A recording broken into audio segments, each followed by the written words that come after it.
All right. Yeah, we're really late. I don't know if that's okay with you. Are we? Yeah, so it's Facebook, and then this screen's not really important. And then there's Facebook. So the comments, if any, Facebook has not been hot tonight at all. Yeah. So we're on some like late night tip stuff. So we're on some like late night stuff, right? Yeah, I mean sometimes I'll stream this late, and usually by this time it's like Twitch that's kind of going off. Really? Yeah. What are people doing on Twitch? What are people doing? They're just. Oh look, people are watching. Oh, they were. Oh. Honestly, what if I streamed with? Cause like, okay, Facebook looks fine. My PC is not able to do this, but you know what? Who's watching? Maybe it's me. That's creepy. Who's watching? All right. Whatever. So he's Okay, watching. Andy. Okay. So we are only live on Facebook, which is a sad day. But maybe eventually on Twitch. yeah. Okay. So what's good? This is weird because it's like we're like facing right there. Yeah. But like when I like talk to you, I like to like face you. No, yeah, you could do that. Really? This is secondary. It's always gonna be secondary. I mean, I pay attention here and there just to see what's going on. Cool. Is this like a charging port? Yeah, but it's really slow. Really slow. It's so slow. You could use it.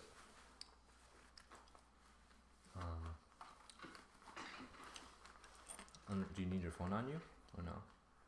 Because I have a faster port over there, like a fast charger over there. I have a fast charger here, but I don't need it on me. I don't put the ring on. Okay. It's an emergency, but for the most part, I do not really pay attention to my phone. Okay. Or I try not to. Okay. Next to this blue USB. Yeah, that's like a hub, so it's a fast thing. Oh, that's Apple. So you can plug yours in if you have one. Cool. Get some juice.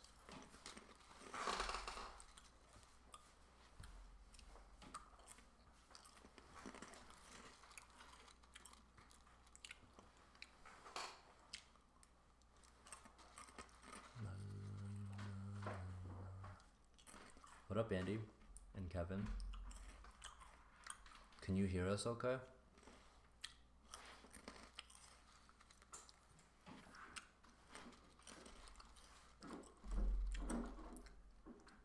I usually don't stream using a mic for Facebook.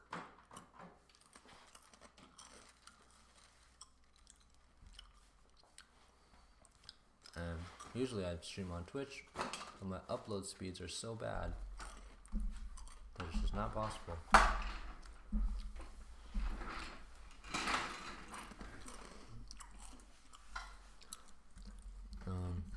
Is that why there's like a delay when I see it?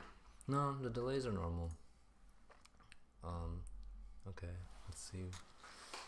Oh, the latency is 13 milliseconds. Let's see if we can do it.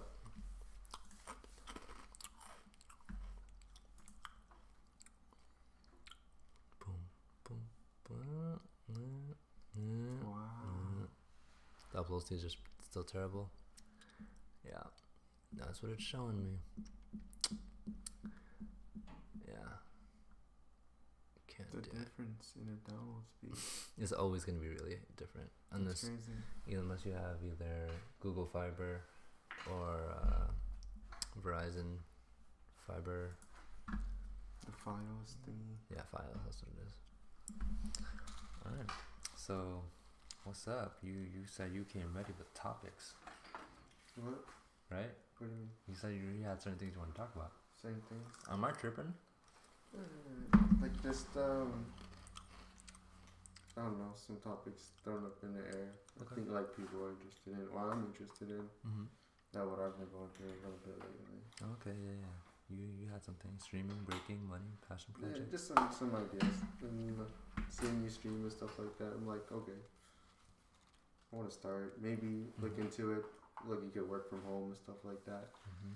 Try to like lead this whole Twitch thing, and then just making money off of YouTube, doing like any kind of videos, like even kid videos. Dude, have people seen the amount of views those kid videos get? Like They get a lot. That's all kids. 100 millions. You ever seen the Share the Love video? No. Dude, that's like my son's like one of his favorite music videos. And then they have like a Share the Love shirt. It's like this. But it's like cool though. It's like all like they made it all edgy. And like he wants one of those shirts. Could you pull up things like that and then like put in like a mini screen? Mm-hmm. I don't optimize for it too much. Like as I'm talking about these things, will you be able to like pull them up and show them like on a mini screen or something like that? Yeah. Whoa, that'd be so cool. So right now I don't even have the camera on. So what I could do is I turn the monitor.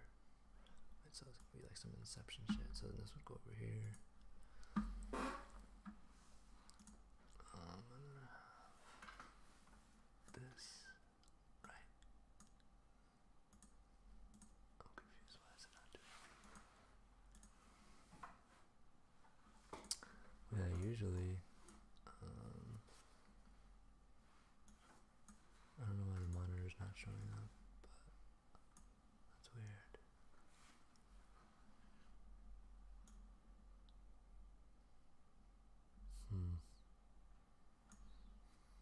So, is this what they're seeing on Facebook too? With all these borders? No. So, what are they seeing They're just on seeing. Facebook? They're just seeing this screen right here. They're literally seeing that, except not the red stuff. That's just me having my thing. What's So up? is that's what they see? Right? Yeah, that's all they're seeing. This is different, and it's just nothing's working right. I don't know why, dude. I'm trying to do the whole put a screen thing on, and it's just not working. Yeah, it doesn't show up. But yeah, you could do that. So Usually, so we can't do it now. at this moment, it's just not doing it. We're just gonna have to use our imagination. Literally, it's just Oh shit. I don't know.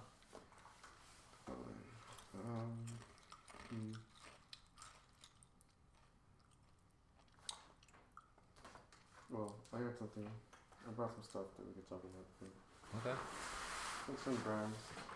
I just want like your ideas on some brands and stuff like that. Okay. Some ethics. So like, I don't know much of Thomas. I was just in the store and I saw this and I read the box and stuff like that. And, you know, where can I show? What is this? They're in business to improve lives. Okay. I Dope. saw that, bought it, like, okay. Sounds like brought to you. Can we bring it up and do some research with like people on there that are watching? Usually. Like, Yeah. Oh, is that like you were like thinking about doing all that stuff? yeah, I was wondering. Oh, yeah. I thought you had it set up like that. I do. It's Ooh. just not.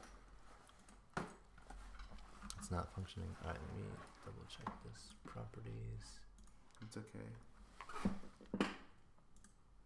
Because I don't know much, and I was wondering if we could look it up together. I mean, I could look it up. I just won't be able to show it, if you know what I mean. Okay. Yeah. Which kind of sucks because I don't know why it's You'd not. have to like summarize it, stuff like that. Read it. That's so sad. Okay. I don't know why nothing's working properly.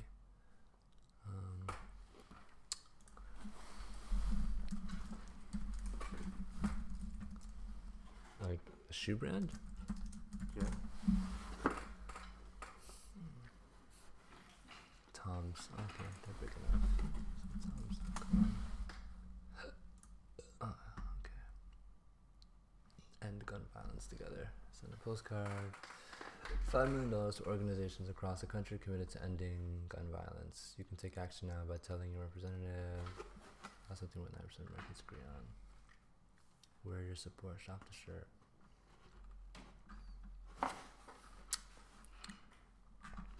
A new platform. Okay. I see.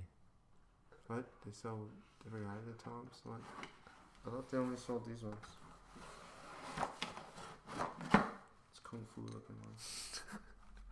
I guess they sell a lot of stuff. Maybe that's just what they're best known for. Water resistant boots. They got a lot of stuff. Apparel, sunglasses. You know? Vegan. Wow, they woke. If they got vegan stuff. Okay, on the box it says, with every pair you purchase, Toms will give a pair of new shoes to a child in need, 1 for 1. How much is... So, is that for every product they have on there? It's just like this.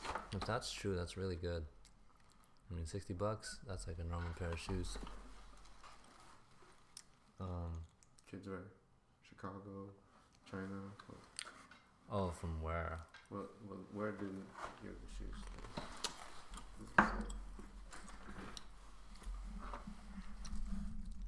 Where does Tom's donate shoes?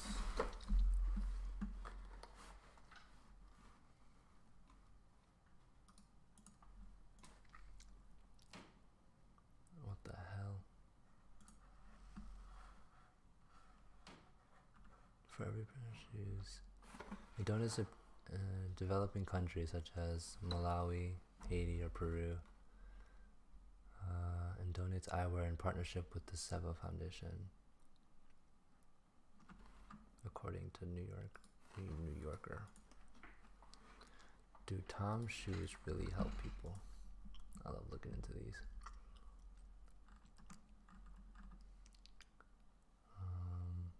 Millions of shoes last year. That's crazy. Classes, same model. Marketplace competition, Tsunami, Indonesia. Cost, Adams.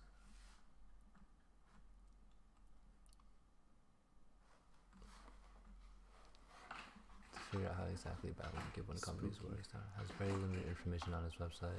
Believes that a problem. Consumers should have a clear idea of where their money is going. Any company that tries to raise consciousness about global issues is to applaud, but I think it's... Okay, well that was written in 2012. So, let's see, how we give.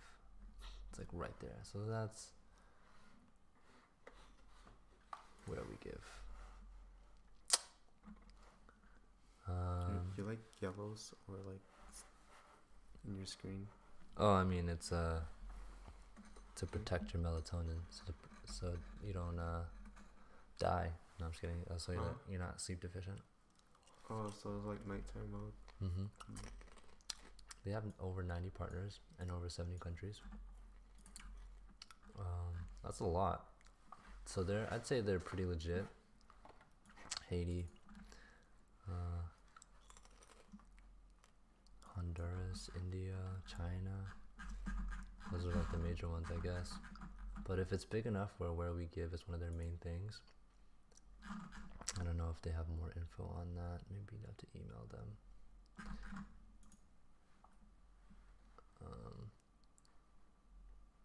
And they have more stuff beyond through partnerships, what we give, when we give, improving lives. 1 for 1, shoes, site, water, safe birth, prevent bullying, how it happens, learn more, purchase plan, support, give, our plan, read more. Where did it say it? You can read all that? Yeah, there's a lot. Okay, learn more, how it happens, partners, purchase. Oh, there's people that join? Oh, there's nobody there now. Yeah, they just jump in and out. That's why like Facebook's like whatever, but... What, streaming people just be on there, like fuck it, just leave it on? Or Twitch? No, usually if they're not saying anything, it's because they're really engaged and just listening. That's kind of like how my audience is. They don't say anything unless they really feel like they need to. They just listen.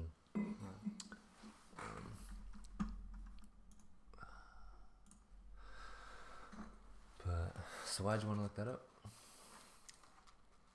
Just saw it. It's just curious. Are Like you a selling lot it? of like just questions with that. Are you selling it or holding on to it? I think I'm wearing it. Okay.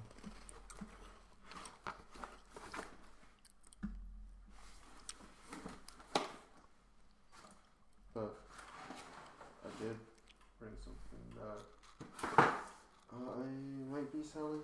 I don't know. This.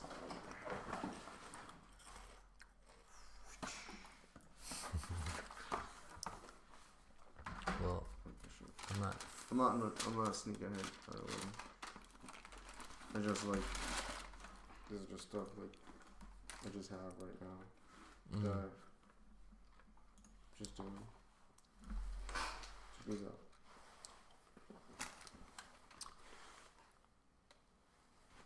Those are the Jordan. What was it? The ones. How much you got these for?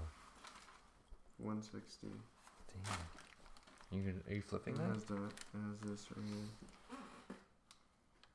It's nice, but I just feel it is very important for each individual to go out and contribute to his team. This is his rookie, like celebration of like his rookie year. So it's called the rookie of the year. Okay. Something edition, I guess. Oh, some shit like that. Where did I show? I can't even. There's that, and then there's that. Oh, up there. Okay. Yeah. We're on Twitch now, so I don't know what's gonna happen on Twitch because of our lateness, but I'll just make sure people know so we can get to the nitty gritty. Hopefully the connection stays stable. Yo. Again. Live on Twitch.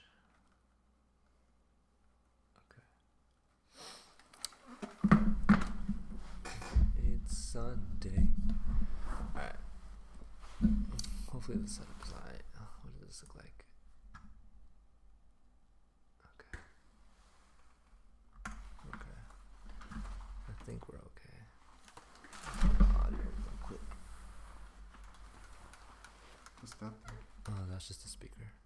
Oh, So I'm gonna see what we sound like. looks like a robot.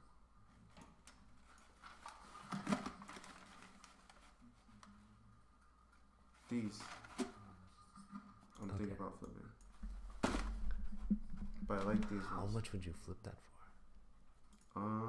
You look up like StockX price. I think they're going for like 260 right now. Okay. Okay. But after like fees and stuff, I think your payout would be like 220. Okay. So you would try to like sell in person and get that cash, I guess. I don't know. But you charge a little more than what you get to StockX. Some people do that. I don't know. There's so many ways you can approach it. It's however you can sell it to the person, what the person wants to buy, I guess. Up to whatever vision they have. But yeah, it's pretty cool. These are one of my favorite ones because it's just so simple with the leather. It's nice. How do you feel about leather? Wearing leather. Oh, wearing your stuff? I don't think too hard about it. I just know that the same way how like anything else, it's just everything's a work in progress. For me, I know that as I become more not about any of that stuff, I just won't buy it or wear it. But I even So feel you don't have anything leather? I don't know. I don't like the aesthetic of leather. Oh, okay. I see. But I probably do if it's like something, because I'm not used to like seeing it like this. What do you think about it like this? No, that's fine. What do you think about Jordans in particular, like in general?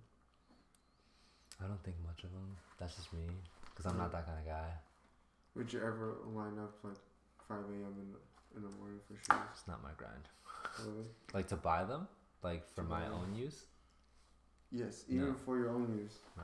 For people that do it for their own use. So there's that. Probably never. Flipping, maybe, but probably not.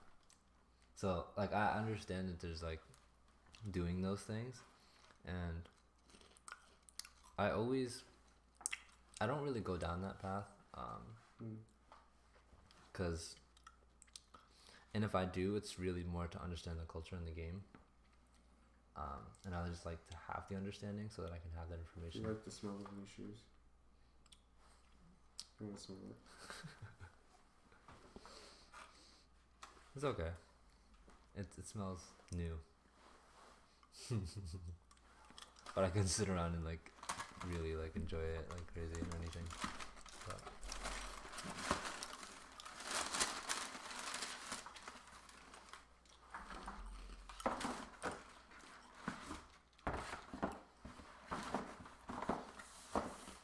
That's legit though. You have to. I think there's taxes that you'd have to like take care of. Something like that. I'm pretty sure StockX, the site that I sell it to, will send me like a tax form or something like that. I have a buddy that helps me out on this stuff that I go to for advice. I'm a newbie. I'm like a noob in all this. I just kind of follow what other people are kind of doing. You just wait in line, you get the shoe, and then you go to StockX. But like, just trying to figure out what shoe is gonna do what. Like, if it's gonna be like worth it to go wait in line. I don't know.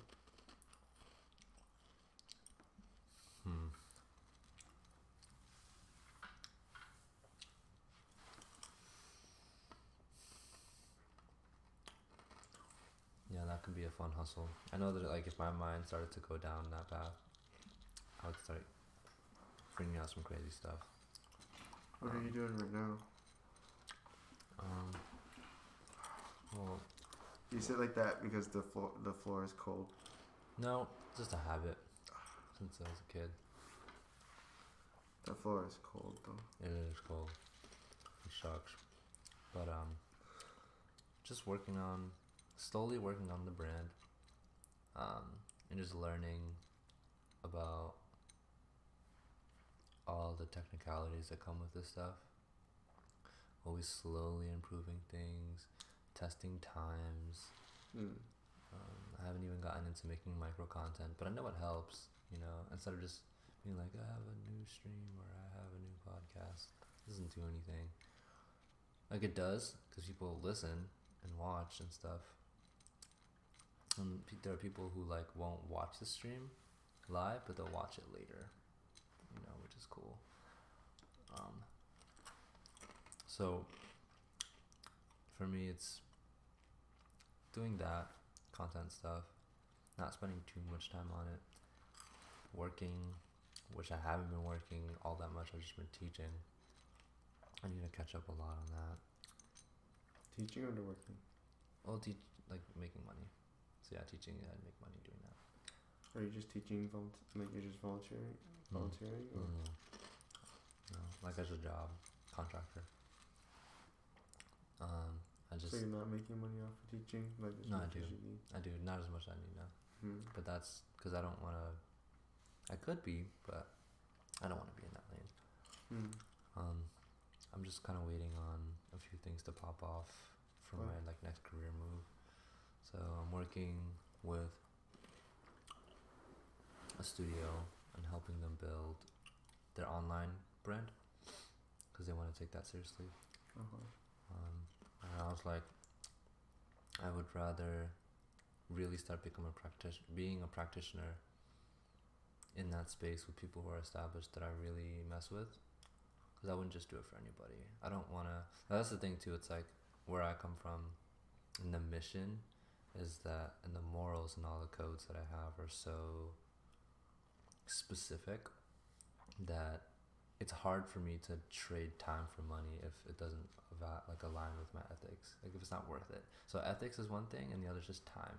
It's like, for me, it's like the reason why I'm not into flipping, even though you can make money And what's crazy is that, or I could just get a regular job. And so I'm like, okay, well, if I do the regular job thing, there isn't much of a learning curve, and it's just straightforward, it's simple, and it's there. Whereas like there's a learning curve and there's a certain kind of energy you need, which I have, but I don't want to put it there. And I've done that before with like dance. Like I could just make money. Like when I tell you that once the skill's already there, because it's there, to teach dance is so easy for me. But because of my nature and my character and who I am, and the platform and the possibilities, if I can't, like, I would just put a lot of effort into the stuff that I enjoy.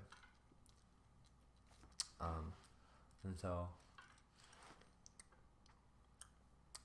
I would rather, like, it's hard to devote time into like I'm like flipping because it's purely like almost money based, and it's about stuff. I'm not really a stuff kind of guy. So even with myself and like a brand and stuff, I don't even think about physical product because I don't want to make more stuff. I want to learn how we can reuse stuff, right? You know, so because we have so many problems, and I'm like out here trying to produce all these different things that we don't need. That's where my ethics are. And so when it comes to who I'm helping, it's like, okay, I'm open to giving free advice and whatever to anyone who wants it. But when it comes to me devoting like time, character first, and then I guess product second. So like, for example, like that doesn't mean I would hold out on like you, even if our ethics are different. You know what I mean? I see. Like there's certain things, because like if you're into flipping and all that kind of stuff, and if I have information for you, I'm like, all right, this is how you can make your page pop it, and you can be this person and do all that. Like I can give that. You know what I mean? I'm like, I'm down for that. You want to scale your business? I'm like, all right, you know, like let's do this. But in terms of like, I guess like hardcore teaming up with someone, like the studio that I'm gonna be involved with, she is a holistic health practitioner. So she cares about nutrition, mind, and body. I'm like, oh, that's important. It's very important. We need that. And she's open to doing all those things. She's successful. All the elements are already there for us to make something beautiful. And like with Angel being like a holistic health center, again with the values and the mission, like trying to help people get well and stay well and feed them true information and all that kind of stuff. Take down certain industries, revolutionize others. I'm like, that's the stuff. That's the real stuff. I'm like, I want to devote time there because I'm trying to do that too. But you're established already. You guys are doing it, you know. But with my assistance, you scale. Like we become better. I can grow in that and get the experience I need. All the time and effort I put into that. Like, I can get paid. For example, $50 an hour. Like just say for like to edit videos for someone. But I'd rather do it for 25 for somebody that I want to work with because of the ethics and the morals and the code and all that kind of stuff. Because that's just where it's at for me. And that same reference, I remember saying to people, I'm like, with teaching, like, I'm at a place where I can make good money with that. All I have to do is just get more classes. And I let go. I went from like 15 classes to like 6 because I didn't want to teach all those classes anymore. And that's good money. I'm like, yeah, it's good money. It's like 30 per class, 40. You know what I mean? It's like, it's ridiculous, but it's like there are certain things that just weren't in place, and I feel like I'm giving y'all so much effort, and I get this in return. The cost of how I feel working there to then walk away from all of it, I'm like, whoa, I feel so much better. I'm like, I have energy for myself. I can do things. I can think more. I'm gonna now devote this energy somewhere else. It's kind of how I am. So yeah, making content for myself slowly, but I have a vision of doing that full time one day. Working on my career skill, building skill, which is branding, social media, getting really good at that.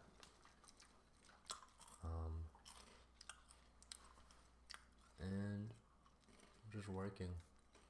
No school, no girl. I'm just super focused, super happy, grateful, balanced. Yeah, I'm in a pretty good space. Besides having debt and shit. Having what? Ooh. Debt. Debt. Yeah. So can't wait to pay that off. What's up? Is that your friend? Is that your friend? Or my friend? Oh, she probably left.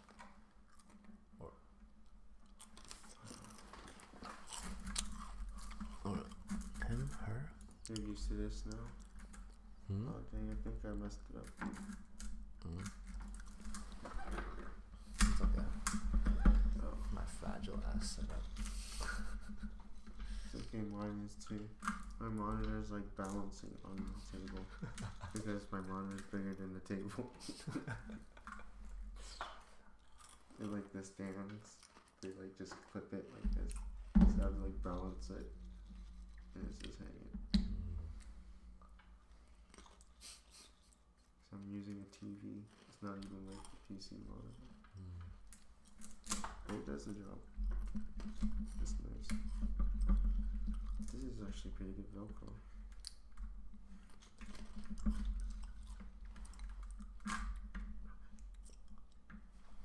Well, yeah, that's kind of where I'm at, I guess, professionally and mentally. Interesting. Kind of been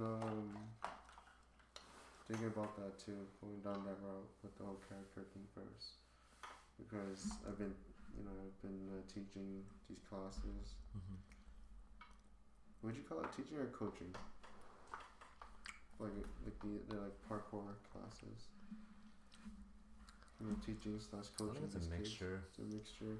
Yeah, because I feel like I don't even feel like I'm always teaching. I feel like just guiding, teaching and guiding is what I do. Teaching, guiding, helping.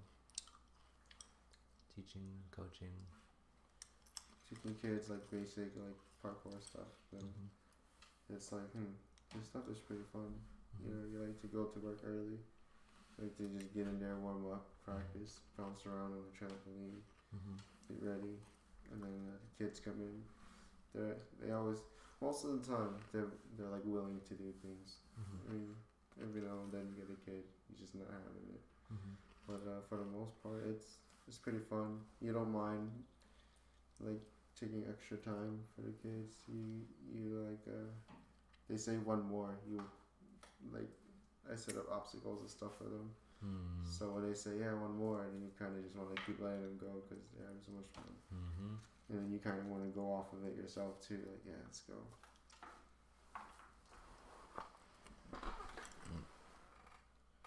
I was thinking, what if I ask for more hours? Or try to, More hours? Yeah. Try to start teaching more classes. So how does that work when you ask for more hours? Okay. Teaching more classes. I've never heard of it. You should tell me about it.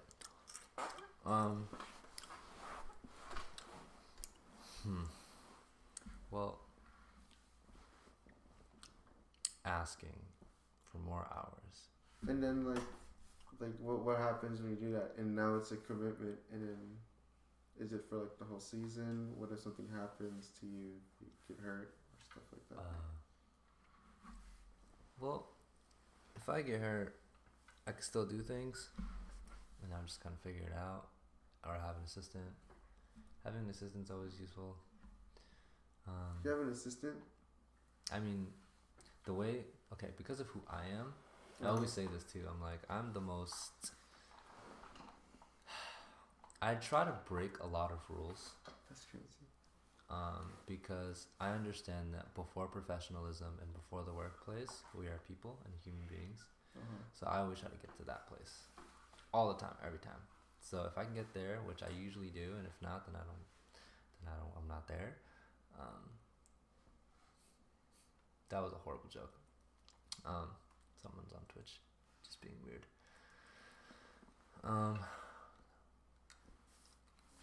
Oh, there's someone here. Yo, hello. Oh, there's two people. Yo. Sup? Okay. Anyway. So. Damn. I just said asking for more hours and. Yeah, I try to get there first, being a My human bad. being and a person. Okay. Hmm? Go ahead. I'm just like trying to like focus right now because I took some like edibles like not too long ago. Like I thought it was gonna kick in like a long time ago, Yeah. and then it's gonna be over by now. Oh. But it started kicking like an hour ago, and then That's weird. yeah, it's like gummies. So now it's starting to like, it's like making me like slump in a way. I mean, this is the lowest energy I've seen you have. Yeah. So you relaxed? I'm super relaxed. Okay. Like I want to go to sleep. Like oh shit, I just lay down right here. I don't care that the camera's there. You just want to go to sleep on it. It's up to you. No, I'm good.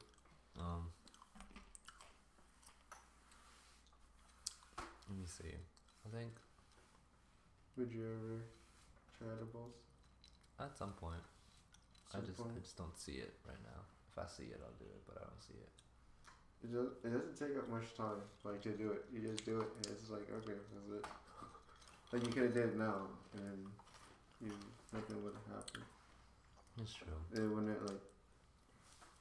I don't think it would have messed with your productivity in a way. No. If you really want to do something, you do it, like no matter what. Mhm. I agree. 100%. So you haven't asked about that, like more hours and stuff? No, it's just thinking about it, because what I usually do is I just have like a normal 9 to 5 job, and then I just picked up one class, like 1 hour a week, and then now now it came to like 3 hours a week, and now it's at 4. Mhm. Is it 4 to 5 hours a week now, Mhm. depending if like kids come in for trials. And a lot of kids come for trials and they like it and they stay, and the classes are getting bigger now. It gets pretty chaotic too sometimes. I think so.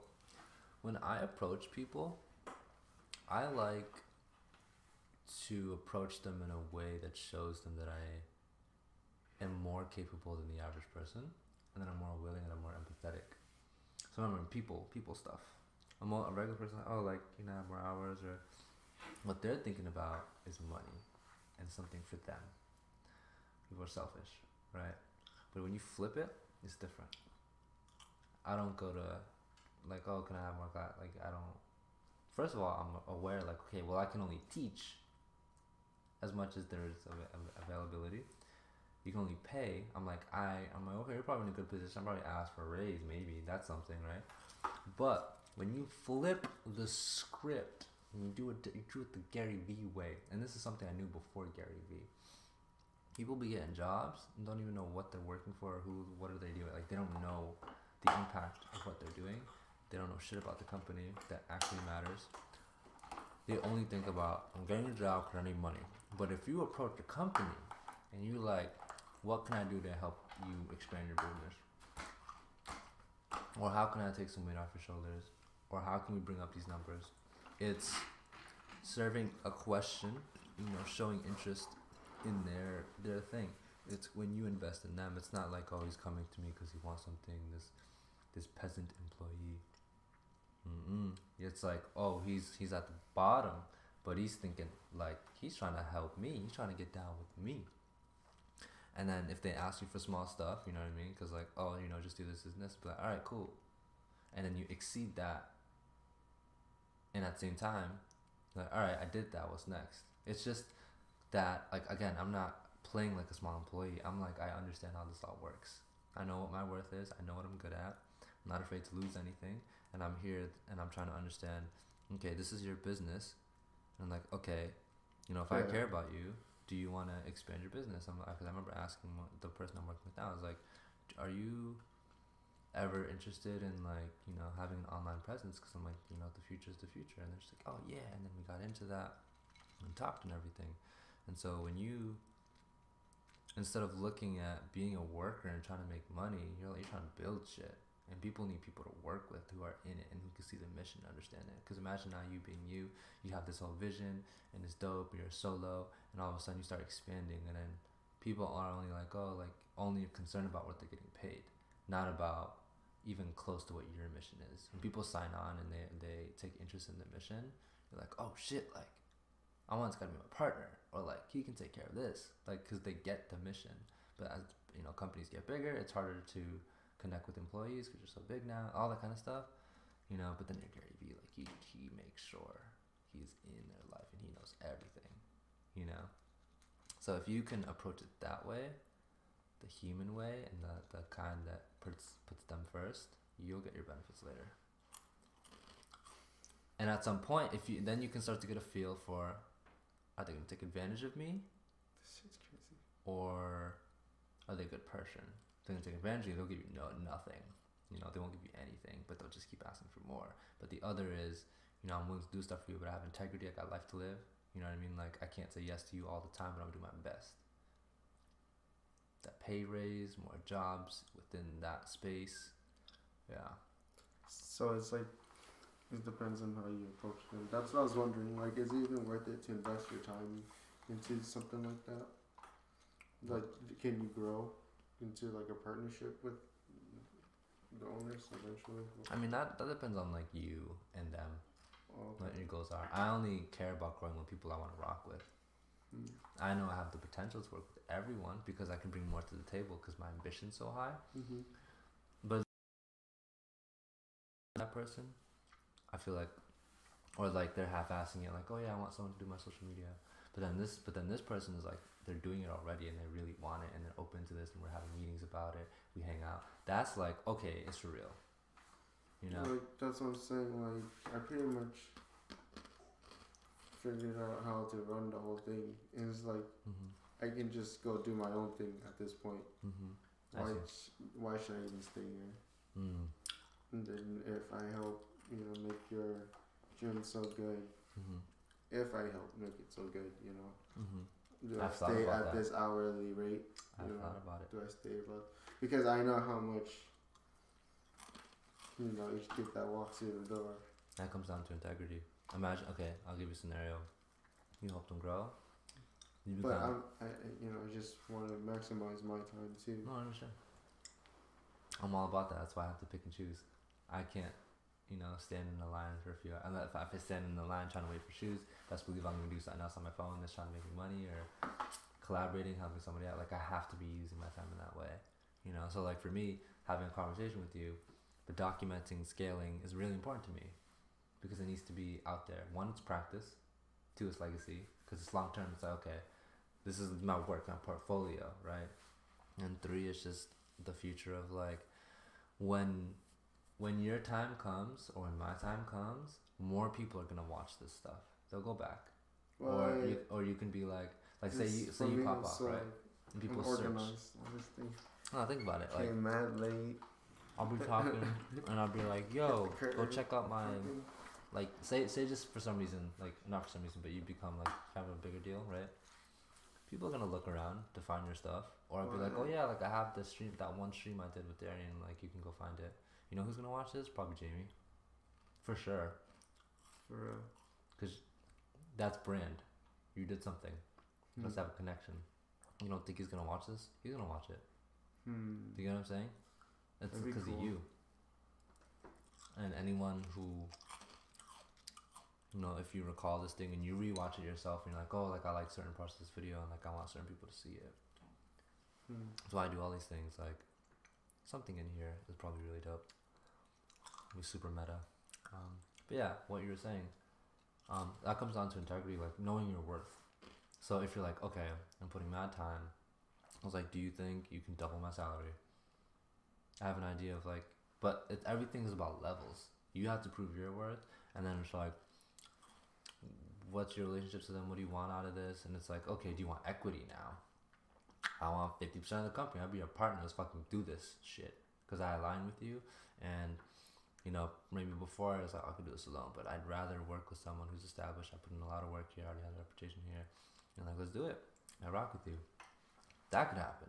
You know what I mean? So everything is just about steps and evolution and time, and I don't ever necessarily say completely wasting time. As long as you have a big overall picture for yourself, that's why I don't see like I'm wasting my time necessarily for certain things. I'm always investing in a skill, in experience, in people, from all different walks of life.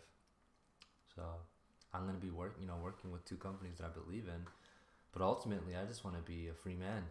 I just want to do my thing. If I could just do this and be like, I don't gotta worry about my bills and then do other things, versus like having to export my skills to another company, I'd be happy to do that from time to time. What I want to see myself doing is like, I make my money being me. Then when I see you, I'm like, oh shit, like I really F with your company. What can I do? I'm gonna try and either, promote you. I'll blast you on social media. Maybe I'll send some people like, oh, you're looking to scale? I'll send some people to work for you because I trust them and they're dope. I'll give you some social media consultant advice because I want to see you pop off. And then that's me putting in some amount of time to help them get to a certain place. So like if I was established already and I was making my money and I wasn't like, I wouldn't spend all of my time working for someone, but I would be like, I'll work on this project with you for 2 months because I want to see you get to a certain place. I'll teach you everything I know. And then I leave. That's literally what I want to be. I'm that guy. The same thing with like, I'm just going to make a project, make it really dope, and bring it to a place where it can be sustained, and then I'll have someone else take over. Because I'm not obsessed with necessarily like one thing. I just want to be able to keep moving and bringing things that are needed. And my biggest thing was like the dance convention. I'm like, that's a platform. I did that to prove that to myself and to prove to other people something. And now it's there. I don't really care about managing it all the time. Honestly, if it just ran itself and I kind of just showed up and I was like, oh, this is great. I would only care about maybe if I want to like have more innovative ideas and bring on certain people. But do I care about running it? Not really. Having things run itself. If someone else wants to like get experience running a convention, I could mentor them and then be like, right, now you can take over and then you can mentor the next. I don't have to be there. I don't have to stay attached to everything I make or everything that I'm involved in. But it's all an experience and I need it. And then you establish a good connection with whoever you're working for. Leave it on good terms. Whatever.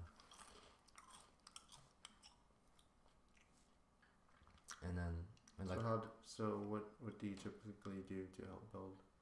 Well, all I know, right? A convention or something like that. That's what I was trying to organize. So, branding and marketing is what I can do right now. Not the best, but I just understand it because I have so much. Branding is just reputation, creating a reputation. How do you do that from scratch? How do you convince people of anything? How to get their attention. How do you get their attention? Visual appeal. You get to talk to them in person. Slow grind. Whatever. It's that I understand that's a slow grind. It takes time. For Doshi, for example, some people who will share my streams and stuff get like no attention. One, like the most important thing is you have friends. Some people pay attention, but you're just sharing the stream. No one cares. Right. And the reason why people don't care, one, my copyright isn't good. What does that mean? Oh, my copy. So, copy is when you look at any of this stuff, if it makes you want to do anything, if it makes you want to engage. In my opinion, none of this stuff makes you want to engage. It looks like a bulletin board that you always walk past. So, right now, I'm not designing and killing it in copy because I don't want to. I'm more interested in focusing on my niche. What's niche is understanding a very specific audience. So, like a niche could be like, my niche is anime people. My niche is Fortnite people. So when you make something, if you do something Fortnite and you play post Fortnite? it, I don't. Oh. But maybe you're making content for Fortnite people. You're not making it for an old person who, you know what I mean? Like everything. Do you do video editing? Sort of. Not really. I'm trying not to. Oh, you're trying not to. I mean, I did today, but so niche. I'm focusing on my niche. My niche are people who know me in real life. I'm doing it really slow, and I'm practicing with advertisements. Wait, what's your niche again? My niche? Yeah. Just my friends. And what's the definition of a niche? Like just like a specific audience, like your demographic. That's it. So I'm playing within my niche. That's just your friends. Mm-hmm. Anyone who's impacted, that I've impacted, and then they go on to tell people to come hit me up. I know it works, and for sure, because I get paid. I am being funded. How are you being funded? Well, I make a little bit off Twitch. Really? I think I'm at like $30 or something. How do you do that? Through subscriptions. How long does it take to get to that? That's not about length, it's just about the grind. Twitch is a little easier. Really? How about why are you on Twitch versus YouTube? Are you on YouTube too? I have a YouTube channel with stuff on it. I'm not streaming on YouTube or anything. I chose Twitch because I think it's the superior platform and that there's money in it. Literally. But what about the whole it's beyond every platform? I am going to be. I'm just taking my time. Okay, I'm going to be on everything. Facebook, Twitter, Instagram, Snapchat, Medium, TikTok. I forget what else there is. Tumblr. You have to be on all of it if you want to be dope in this space. Are you just going to manage all that? At the beginning. So for me, it's once I make the money and I have time, I'll put in however much time I need to make enough money to do what I need to do, and then some. And then it's like, all right, let's see how much I can manage on my own. And then I'm like, time to scale. Well, how am I going to scale? I have people who are willing to do stuff for me for free because of brand. My brother, brand. If he didn't like me, he wouldn't fuck with me. My friend Vanessa, brand. And my friend Chris Chu, brand. But what is your whole thing online that like? What is it? What do you mean? Shit. My bad. My whole thing online. Like what is it? Yeah, that you're like building. That's the best way to put it. I mean, I know what you're asking. I just want to make sure I answer it. Okay. All I'm trying to do is help people achieve self-awareness and self-love. The consequence of reaching that level equals people caring about the world eventually. So we've done everything backwards. So we started off by having to care too much about everyone else's opinions first, without even knowing who the fuck we are. We lost that a long time ago. So we have to do the opposite. We have to go from I'm trying to please my parents and school and friends, or all these obligations, to then reverse back and go to self-love. Know who you are first. Once you get there and you're doing that for yourself, now you're in a position to give. Okay, how do I help? How do I help now? Because I'm happy, and all I want is to see others happy. Because when I'm so happy and I see this person's down as fuck, and then my friend or my family, I'm like, fuck, I want to help them. And now you're equipped, and you start to become learning how to be more equipped. That's why it's so important to me to go from people going from there to being authentic, to loving themselves, to then being able to show that same love that they finally got for themselves to the world the right way. And that's going to help people be more compassionate and all that kind of stuff. But it's a process, and I'm like, well, how do I do that? Because you can't just snap your fingers, this entire process. It's all of it. It boils, like when we talk about it, it's just marketing, but the reality is just being human beings. Being a really good human being. Like, okay, what's missing in the world? People don't like to listen. People are always in a rush. People don't know how to be present. People are scared of being alone. People are scared of their own emotions. People don't take risks. So you look at all of those things and you reverse it all. Engineer, like, okay, well, how do we get to that place? able to lean on this desk.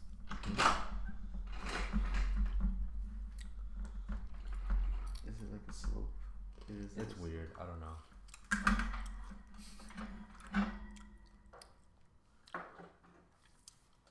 But yeah, just trying to help people. That makes sense. Pretty straightforward. It's pretty straightforward. So what did he? Let me see. I got this.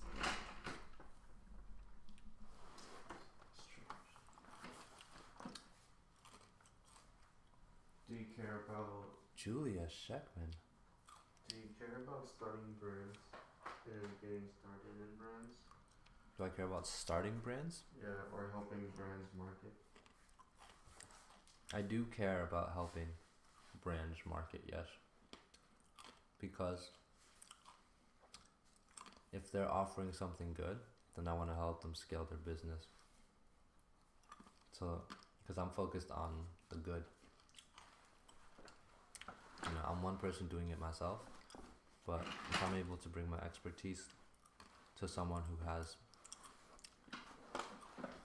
you know, lots of fans or no fans, but I can help them get more eyeballs to then help convert those people into people who can love themselves. That's why I'll spend a lot of time with someone who's doing it already. Again, which is why 2 businesses and 1 dance company.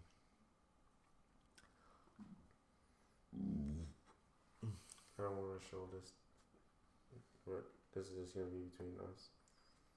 This thing is something like that. Okay.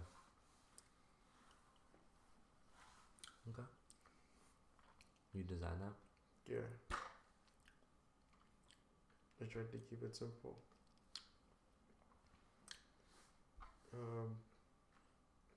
Use apps like Photoshop Express. Shit's nice on iPad. It's iPad Pro, not bad. Oh. No stylus though. That's crazy. Yeah, but it's pretty good. Yeah, I've heard that's just powerful.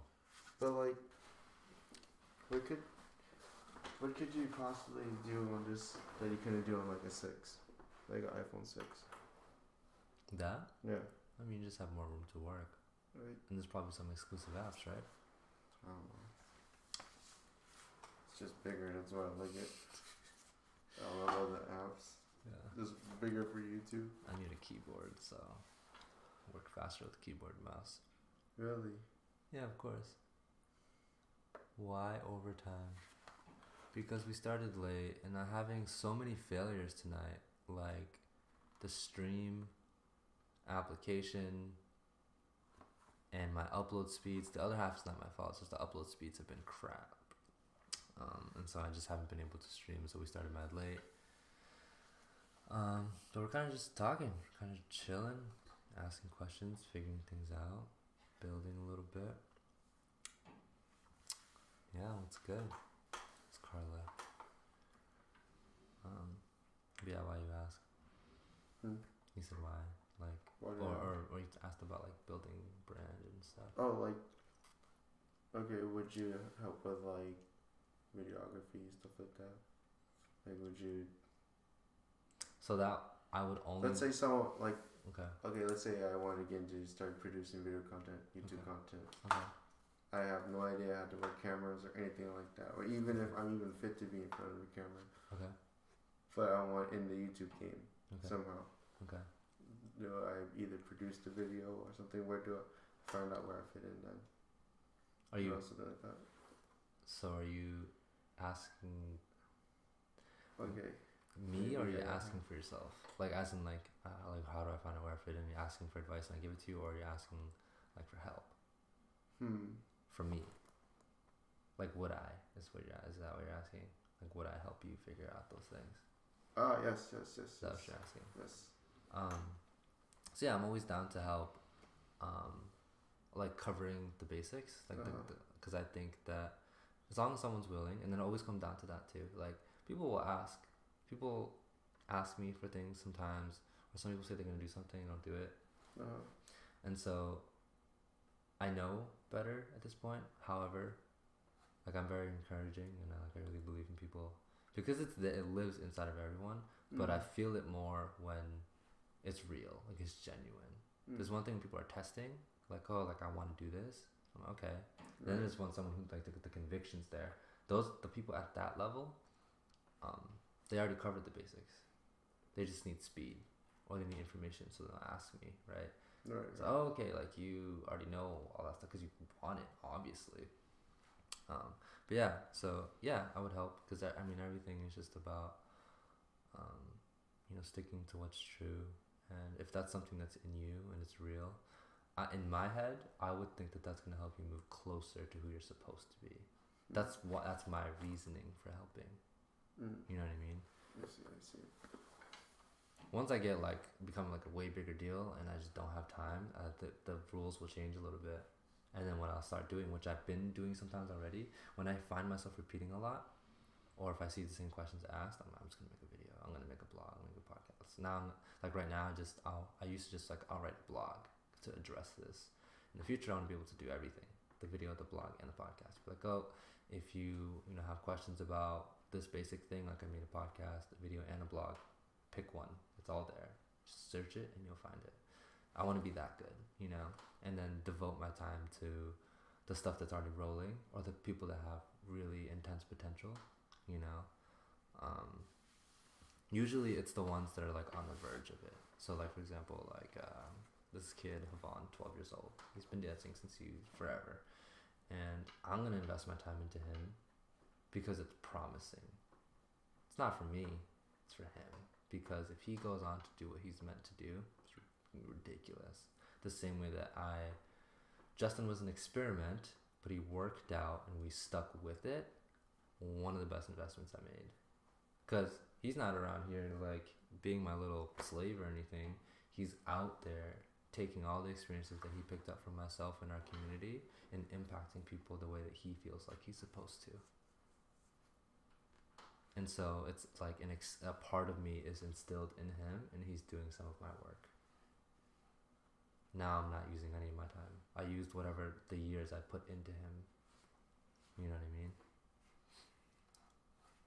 Which is just any basic, if someone mentors you or you learn from someone on YouTube, someone put time to make a tutorial, you learned off of YouTube, that's a great investment because you just taught so many people something and they're going to go off to do and be something. The tools. So that's what I'm down. So I can help with basics, whatever that is, and then I'm seeing oh, you're trying certain things, you're growing, you're figuring stuff out, and all of a sudden he has his own business, he's doing that, and I was like, oh. No, I spent a fair amount of time with him. I'm glad he's doing what he's doing. That's what's up. So I always wish people to get to a certain level, just to get to true self-love and a certain level of mental health. And it's great, you're great. That's fantastic. Because it always equals again, once you have enough for yourself, you just want to give to people. Did you all set? You know what I mean? You figured it out basically. So I'm personally in that space where the capacity to give is ridiculous. Whereas before it's oh, I can't do it. So now that everything makes sense for me and this all makes sense, the way I view time, and I know that I don't have it forever, but this is kind of where it starts. So the patience is there. So yeah, we teach the basics, the physical basics of getting stuff set up, and then the running software basics, and then social media fundamentals, and we could just move up rank by rank. I know enough to really I know enough where you be in a flow and you figure out the rest. That's where I can get people, I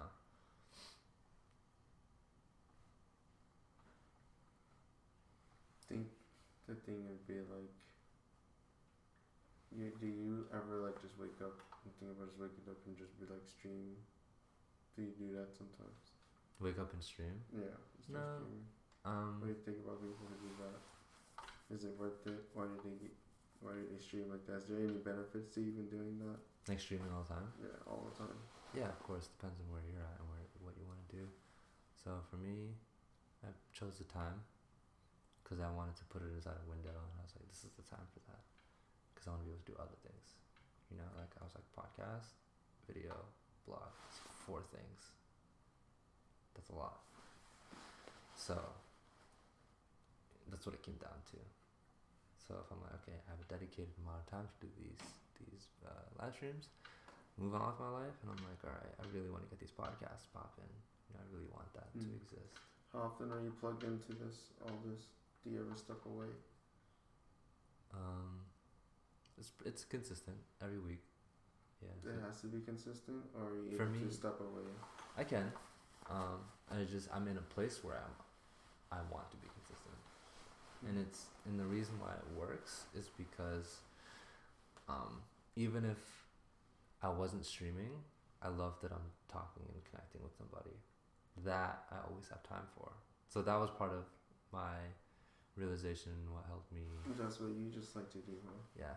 So that's the whole, like, don't care if you get paid, don't care if it's not in front of a screen. I just understand the importance of this. This is work being done, but this is what I live for. Yeah. But this together is what's gonna help me get to where I want to get to. So even without it, I just need that time to talk to somebody. That's my shit. And this, like, you do, like, money off of Twitch? Just, like, doing this? Just, like, yeah, it's not a lot, but yeah. But it's something. Yeah, like of course. This in itself, no. What makes the money is the marketing. If I'm not marketing, I'm not making money. This literally by itself has... Just with that real talk every Sunday. So the marketing is like, there's a lot of labor in marketing. So that's totally different. And so I don't necessarily love marketing. I just know it's a necessary skill. Okay.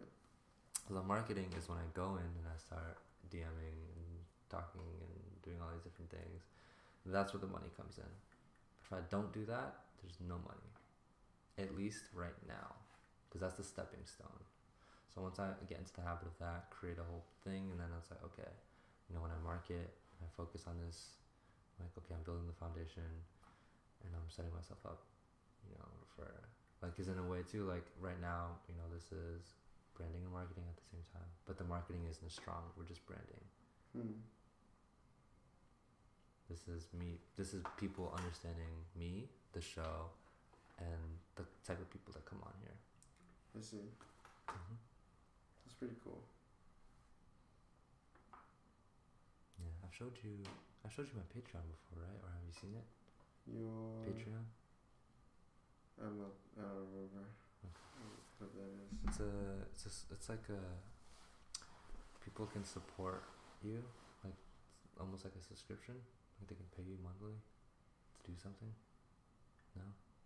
What's that? Patreon. To do what? Anything. What do you do, like backflips or what? No, like it was made for creators, like for artists. Anyone can use it. But you set it up, and then people are then able to subscribe to you whatever amount of money that you allow as options. So I do like 1, 3, 5, 10, 15, and those are gonna change in the future.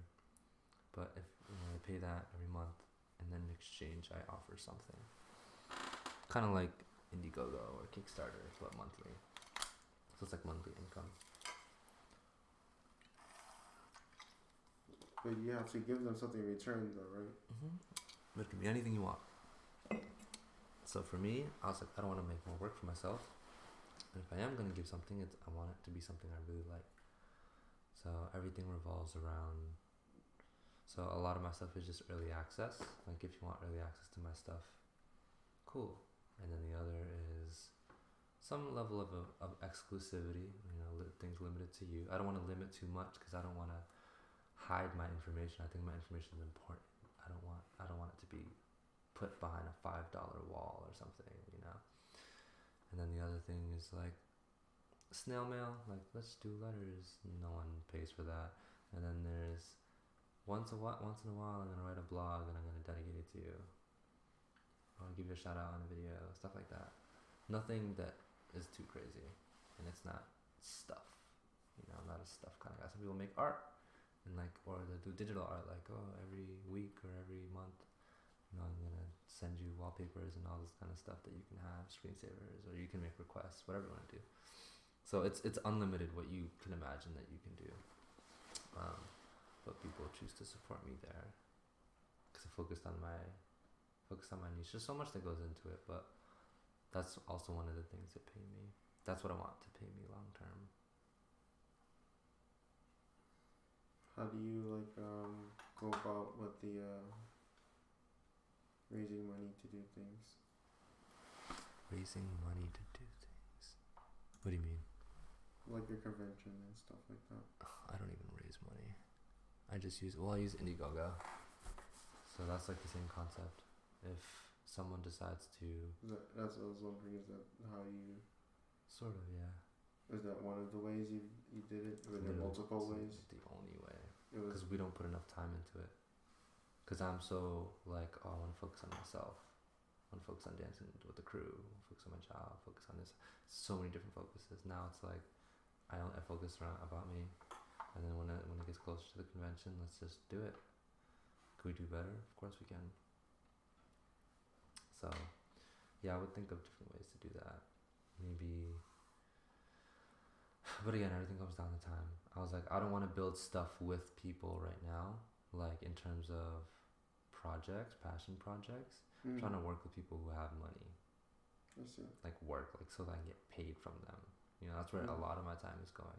While getting skills, while I get to practice my marketing and branding, and I get to tap into their audience and understand them, get some analytics, and then be like, oh look, I helped them go from 100 followers to 10,000. That's now in my portfolio. They can say that, they can recommend me, be like, oh, I'm gonna go help this business, and I helped build this one. So there's a lot that goes into it. That's weird. How do you get paid doing that? If they believe it's worth it, then they're gonna pay me. So you'd be like, all right, you decide on a salary. That's just what you're gonna do. Salary or rate, yeah. That's it. Straightforward. If it's something that I like, then yeah, and they're both open to it. So what do you think your skills are worth right now? If someone walked in and they were like, yo, let me get your skills, whatever your package. What do you think what's your package worth? So I'm going to tell you two different things. One, when you have the humanistic personal connection with someone, you have a little more room to ask for more, in my opinion. Depends on your approach. So when I'm approaching people that I really care about, I can ask for more because I understand. When it's someone different, I could bluff and do all these different things. I could probably get more there too. So it just depends. But I know that in my head and my heart personally, that what I would ask of the people that I'm working with, I probably wouldn't ask a random company. The only reason is because I don't have a portfolio yet. So if I said, can I make 20 or 25 or 30, something like that, per hour, that could probably happen. But would I go to a fresh company saying this? No, I wouldn't. Because I need to confirm for myself. So this is the thing with these guys, is as much as they believe in me, because they believe in the drive, and beyond the drive is the connection. If there was no connection, I wouldn't be working with them. It's not like, oh, he has potential, he says he can do things for me, whatever. Nope, it's, wow, we have the same values, and you have so much potential, vice versa, and you're all about this social media stuff, you'd be a great help. So it's not just the technical skills, it's the other stuff that around it that allow me to make money with them. That's the first thing. If that stuff wasn't aligned, there would be no talk of money. So this is why this scenario is completely different. And because I'm in that space, and I'm like, okay, well, I love this, and I love this, and I want to do this. So this is my asking price.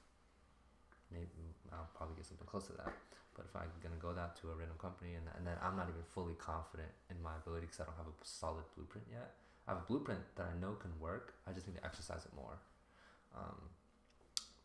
After accomplishing that, I'm like, okay, I know what I'm doing. And I'm like, this is my rate. unless I did it the same way where I get to know them emotionally and do all these different things, and then ask, and I know I can probably get what I need, you know.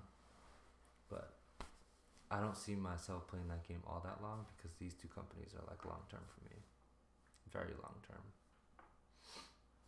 So I'm probably just gonna be with them until I'm sustained myself. I could be wrong, but that's where I see it for now. So the two companies are. The two companies are. What are the two companies? Oh, Planet Dance and Pure Movement.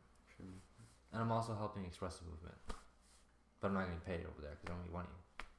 So that's passion. But the thing is, I believe in them, and they have numbers, and they have the person who's running it is someone I love, and the person who's co-running it, I also love that person. I'm like, they need to scale now. They're too good, and what they're offering is so undervalued. It's like it's one of those like so much talent. You're giving away too much stuff. You guys aren't making any money. You're losing money. It's like, what the fuck are you doing? You know? So it's like, I need to help them get to a certain place so that they maximize. I'm like, get in front of a camera, start filming more, be more proactive, start taking that stuff more seriously. Let's build a brand strategy and let's make some money because you guys are not doing that. And they're only looking at traditional methods, paying for classes, performance. Like, that's the only two ways you make money. I'm like, what about the internet? You're not taking advantage of streaming. You're not taking advantage of trying to push numbers so that you can get advertisements and endorsement deals. Like, you're not doing anything. Podcasts, videos, that's what you need to do. You also need to get a Patreon, which I've set up most of it for them. We just haven't launched it yet. So again, and for them, I know that for sure I'm gonna at least give them the basics. They're not paying me, so I'm not gonna devote 40 hours and just pray, because then I'd rather devote 40 hours to myself. Does that make sense? But I'm not going to pay myself either. So I need to work with people who have money, but who align with my values. And I'm so lucky that I've found people like that. Yeah, the pricing would be different until I become more confident. It's probably, when I become more confident, it might be the same, to be honest. But I'd say below 30. More realistically, at least 20. I don't think I would be stupid enough to ask for 15. That's nothing. It's a specialty skill, and I'm devoting time. And if it's contract work, I'm not getting any benefits. I'm just like, bump it up higher. Like, I need money.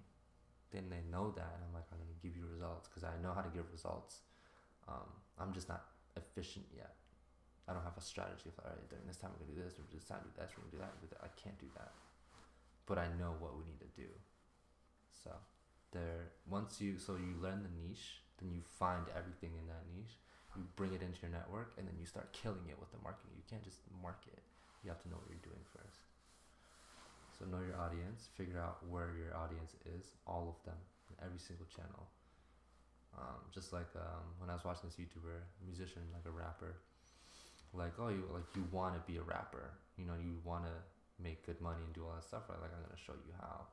And he's over here like, he compiled like a blog playlist, like all these things that you need that are so unconventional in order for you to succeed as a musician. He's like, you need to blast all these 200 blogs, all the hip-hop blogs and this and that, because you can't just post and hashtag. That's not marketing. So then you have to know where all the outlets are. You need to know your community. You need to know all the radio shows. You need to know the other artists in the community. You need to know what the open mics are, who are the big heads, the club people. If you're making music, know who the dancers are. If you want your music on Twitch, you start learning about some streamers. It's just, when you're music, you have every avenue. Music, video games, streamers, vloggers, dancers.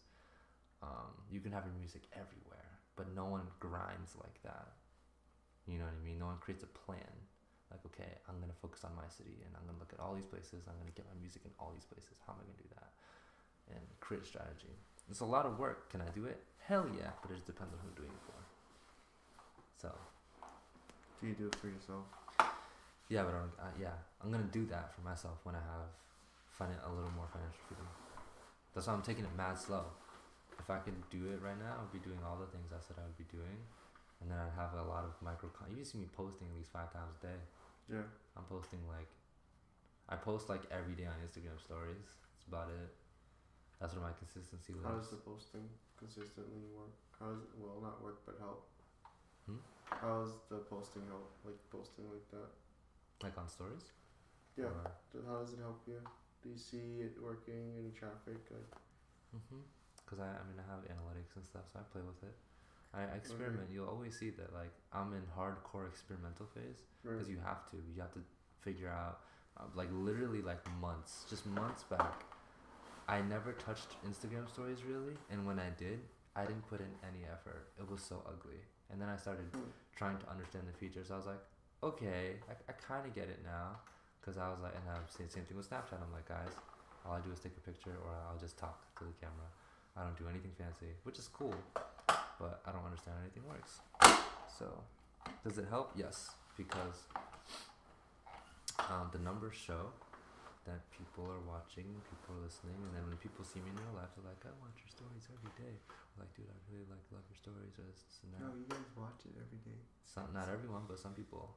Wow. Yeah, it's crazy. It blows my mind. Me, I'm like, what the hell? Why would you watch me every day? But I'm like, okay, I understand. I used to watch certain YouTubers all the time, every day, all the time, and there's still certain people that I watch a lot. So, yeah, it does help.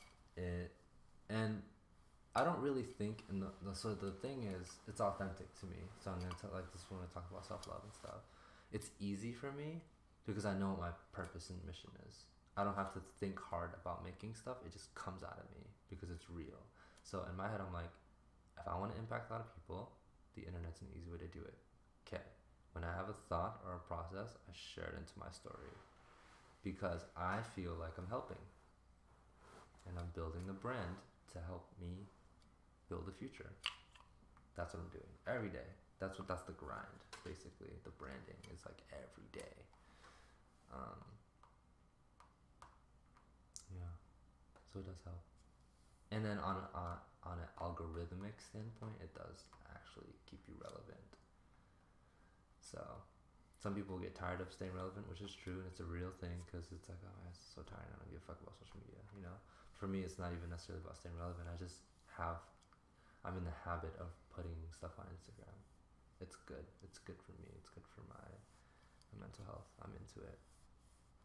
So, and I know that I'm helping, because when I'm not, because the thing is like, because of what you're promoting. Yeah, I believe it drives me all the time. And when I think about when I'm reminded, it's like, oh, like, dude, I thought about killing myself the other day. I was like, what the fuck are you talking about? Like, we're really good friends, and I'm trying, you know? And I'm like, well, I guess I'm not trying hard enough if you have that thought, you know? I'm out here, like, being super blunt about it. You read my stories, and I'm saying all these things, and I'm like, how the fuck, you know?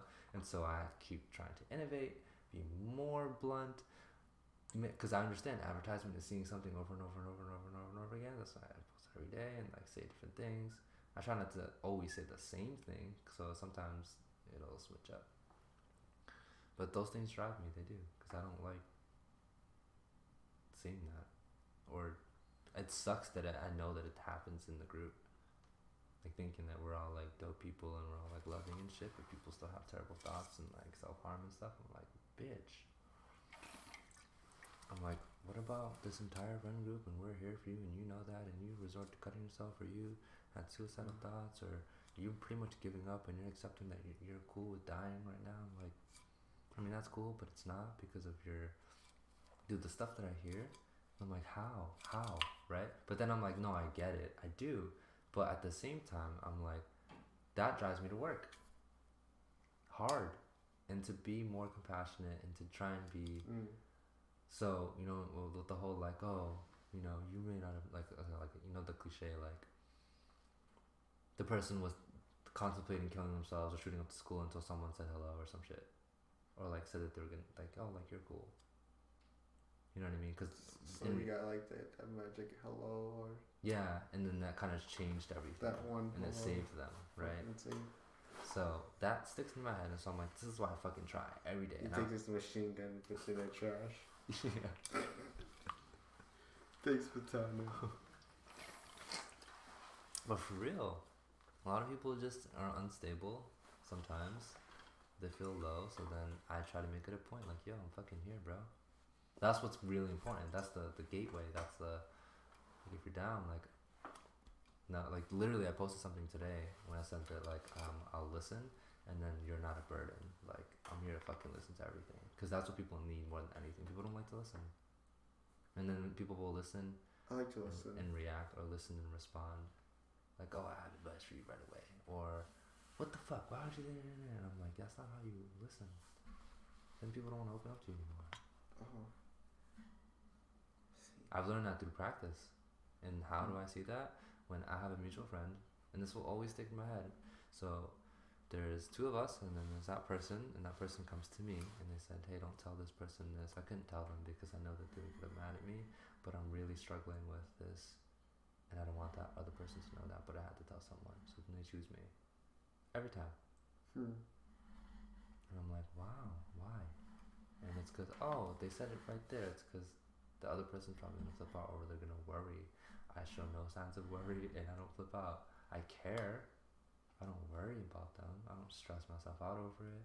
I'm like, oh, I don't want that person to worry about me and to do all these things, you know? And then I'm not like that.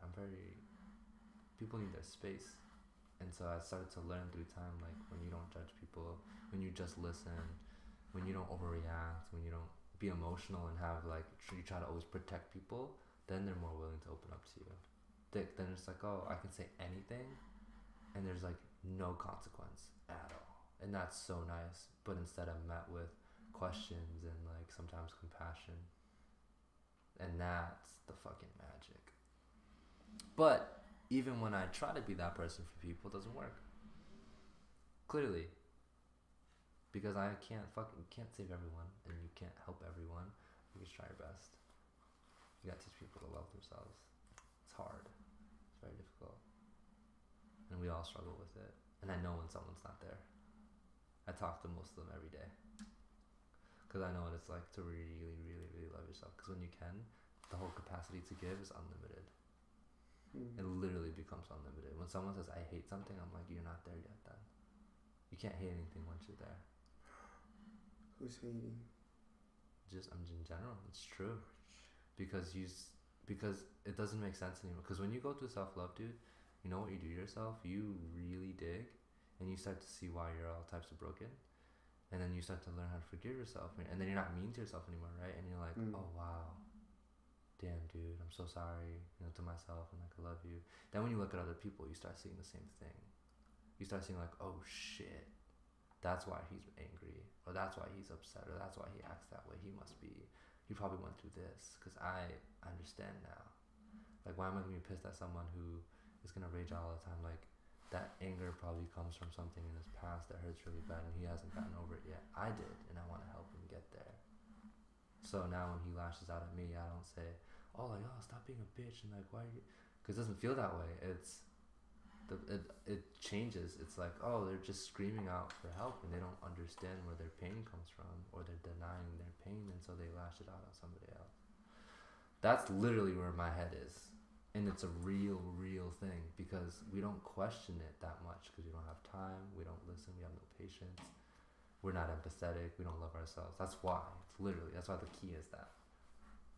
With self-love comes empathy. You start to understand people. That's why I can't get mad at people, like if they hate me or if they come at my life or whatever. I'm just like, damn, like something's wrong with people hate you? Huh? People hate you? People hate me? Yeah. I'm sure. Dude, I've broken and messed up so many things by revealing people's truths. Like, okay, I'll say it on the record too. I mean, I've said this plenty of times. So, I'll only say, I never 100% blame myself for anything, but I have partially influenced many hardcore life changes. I've seen them, like hardcore, not some small baby ass stuff. Talking about everything from school to marriage, to family, to career. Those decisions that's real big stuff. I play a part, for sure, no doubt. And people know that I play a part. And there's either shade or straight up like, I don't like you, or like, who do you think you are, or he's disrespectful. But the thing is, my values are different, and my values, in my opinion, are more truthful. I'm like, you're living under someone else's rules and this, and you're gonna call it respect and stuff. I'm like, I think you're doing okay, so I'll give you an example. One of my favorite ones, I don't even talk about this one this much. Justin, okay?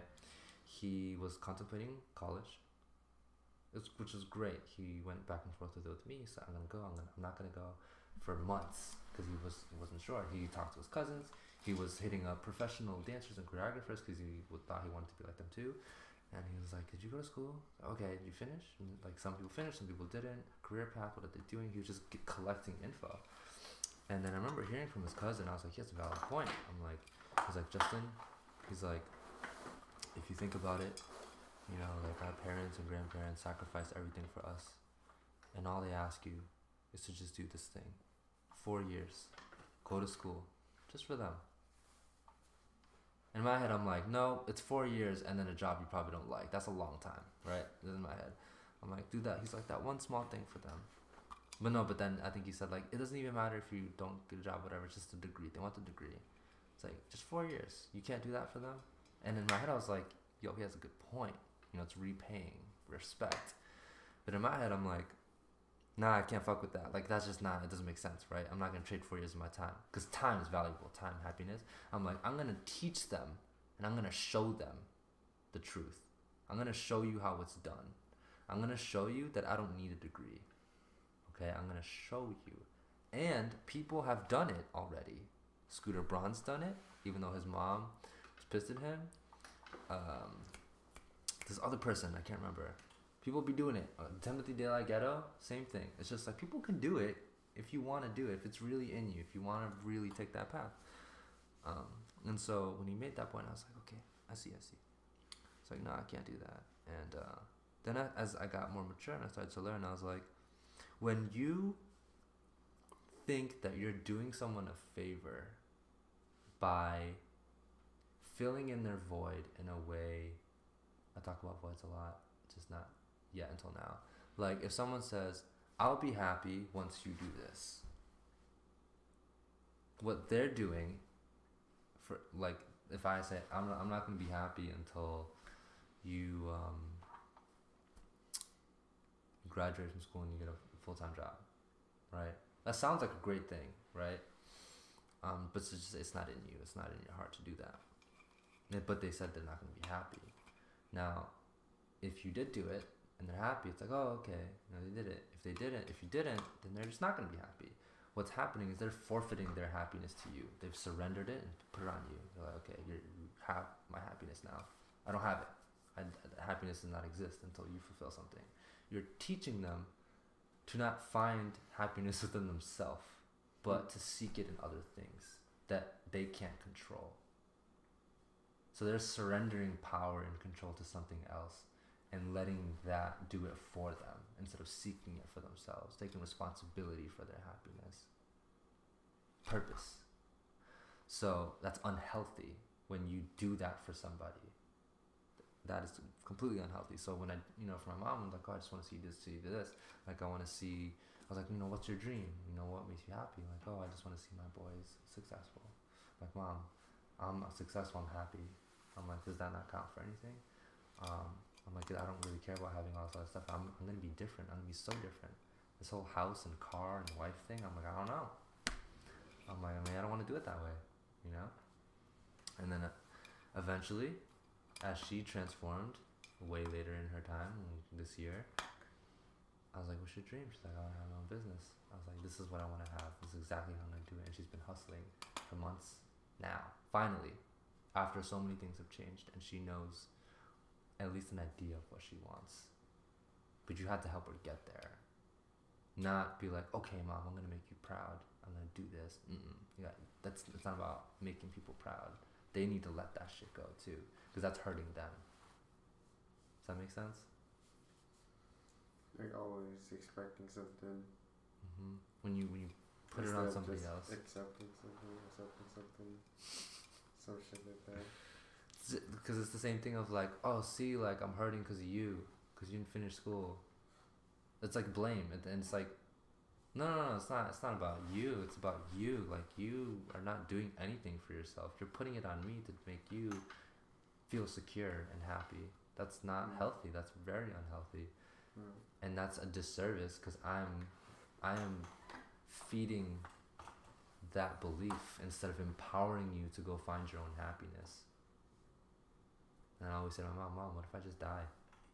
What if I'm just taken out? That's it for you? You're done? I'm like, you're still alive. You can still do stuff. So. That's what this whole thing you've been building it on. It's about that. It's because it's true. Everyone's doing it wrong. Most people are doing it wrong. But when I see people do it right, like if you watch one of the, actually it was really short. Amanda's stream, we did it earlier. I think she was one of my favorites because I haven't been on a stream with someone besides Jeff, who's really like, they know what they're doing. And they're happy, like their kid happy. And then even the girl after her, the girl Krista, who's a mom, she's like, I've always wanted to be a mom, and I knew it since I was a kid. And like, when you can see it in them, that's like, you're on the right path, and it's so good. You can just tell. That's how people should be living. But people aren't like that because they're taking responsibility for themselves. They don't put it on somebody else. I see. Ever, none of those. So. But yeah, that's the mission. That's the brand. Patreon, the monthly funding, because I don't want to worry about, hey, Darean, do you want to have a talk with me? That's $50 an hour, like a therapist. I don't want to be that. I'm new school. It's different. It's about scale. If I have 1,000 people watching me, 5,000 people watching me, and they all donate $1 every month, I don't have to worry about anything. Do you get what I'm saying? It's about scale. Reaching that number. Can I? Yes. But what do you give in return? What do I give in return? Okay. A month. If it was $1 a month, it's just. Don't you have it right now? What are you giving in return? Do you have one right now? Yeah. Okay. So, which I haven't fulfilled most of them. Oh shit. But here's the thing, my supporters are really understanding and care more about the mission than what they get from me directly. Okay. So, and I've been fortunate, and I knew that would be a thing, and I'm so grateful for it. So, like when people support me on Patreon, no one really cares about getting the stuff. I promise you, none of them. Like someone just, so here's $15. I don't want anything. Just do what you gotta do. And I was like, all right. And then someone $10. She was like, I don't even know why I'm a patron, but I think I believe in you. $10 a month, and I'm like, all right, cool. So it's like it's crazy stuff, right? So and it's not just out of nowhere. It's brand. It's like I've known certain people for a while, and they've been able to watch. Okay. And if they can't watch me in person, which none of them have, it's because the internet they've been able to watch, So it's just like their name on stuff. So mainly the website. If you're a patron, your name is on my website. They get early access. So instead of waiting Monday, like when I start getting in the routine of stuff, like if I do podcasts, I would drop them on Mondays. But if you're early access, you get them on Fridays. Okay. But my whole plan in the future is you get everything. You get a whole package of shit on Friday before everyone else. Everyone has to wait the following week to get stuff on Monday, Tuesday, Wednesday, Thursday. When Friday comes, you get everything before everyone else. That's like a basic thing. And it's all like content that I make already. So it's not exclusive. Content? So you're gonna have variety, or it's all gonna be just like this and streaming. So it's gonna be. So the streaming is not exclusive or anything or early access. So early access to YouTube videos, different types for sure. Early access to the blogs. That usually revolves around the same thing. I don't see that really evolving or changing all too much. Podcasts would evolve for sure. So the type of content would evolve. I'm just focusing in on what I'm really good at right now. Like I want to do dance for sure and make dope content with dance, and I want to do music. Like entertainment is still up my alley, and I love that stuff. But what I'm good at now is just this: listening, talking. The fact that you're even here, that you know me, and that you want to be in this space. That's brand. You know what I'm saying? Like you didn't just want to come up here out of nowhere. You know what I mean? And so I've been able to do that somehow through impact, seeing where the dots connect and why are we sitting in this room? It's like this is brand, bro. Energy. I just say brand because we're speaking business, but it comes down to just energy. Interesting. Our paths being in alignment on some levels and having similar interests, and you asking me certain things because you feel like I know certain things, and then me taking interest in you because I feel, a certain type of energy. Like as soon as I felt that from you, I was like, okay. Interesting. Energy. What kind of energy did you pick up? Strong. Just like bold, strong fire. Fire is the main one. Wow. How does one pick up energy like that? Because you can see it in yourself. Mm. So when you go through the process and you recognize it already, or you see it so much and you start to look and you're like, okay, like that person's timid. All they need is support. If they get support, they're gonna fucking set the roof on fire. This person is arrogant. They need to be put down a little bit. Like there's just certain things, and I've just learned through watching and trying and testing and not overstepping my boundaries. I have in the past, which is why I learned, but now it's like that's why I listen a lot. I have to. I gotta take time. I can't pass judgment. I can't give advice like I know everything. None of that stuff. I'm always in my lane. I'm always open to listen, and I always hear new and different things all the time. And it's amazing. So yeah, just the fire from you, the strong energy, the desire to accomplish something. Cause there's you, and then there's then everyone else is just scared. People are just playing like bitches. Like they're just scared of everything. Like, oh yeah, or they're just it's kind of like giving, because they're scared, but then you don't see that at first. You see like they kind of just settled for the basic stuff that we deem as like, oh wow, he's going to college, and like it doesn't fucking matter if he's going to college. Doesn't mean anything. You know what I mean? Like it's like what's coming out of his mouth and how does he feel about it, and being in a place where the people who know their path and what they're truly meant to do versus the ones who are still confused. The ones who know what they're supposed to do don't question it at all. There's no doubt in their mind. I've seen those people, and I am now one of those people. Whereas the ones who are like, oh, I think I want to do this. Like maybe I should do this. I'm like, if you think, you're wrong. Because when you know, you know. So now you have to get to a place where you know. And that's most of it's through experience, though. But then finally having that experience and reflecting on the people who've already been there, then I have conversations with them, and I was like, was this what you went through, or like, is this where you're at? And they're like, yes. And I was like, oh my god. It's like I just had that realization myself about intuition, about mindset, meditation, all that kind of stuff. She said, Carla. So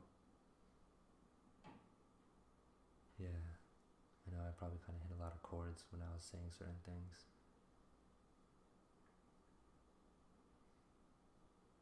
There's so much work. Yeah. You mentioned meditation. How do you meditate? I only do active meditation. What is active meditation? It's just not sitting down and really letting myself go. Like, so I don't do like the whole sitting, and I don't really do that too often at all, which I should and I want to. I'm just not putting in the effort.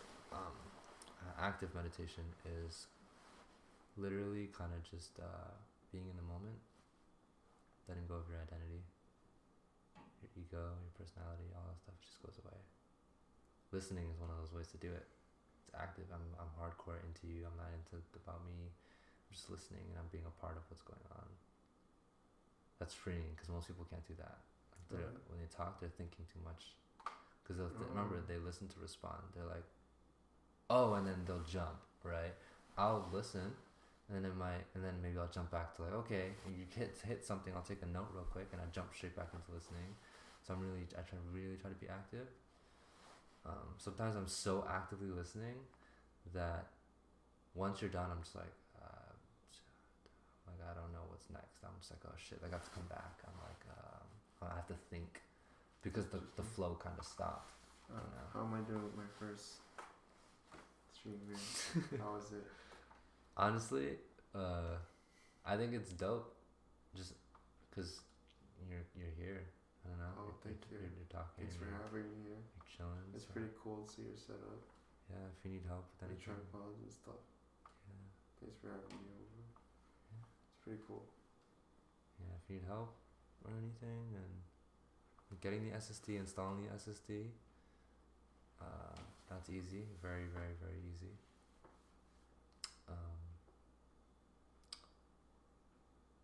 I'd have to transfer any files that you might have on your hard drive to another one. No, do I? I don't know. I've never done that. I mean, I like that you have questions, because you obviously like learning. I think I have more questions than anything. I mean, that's dope. Some people don't have questions at all, usually. People aren't curious. Oh.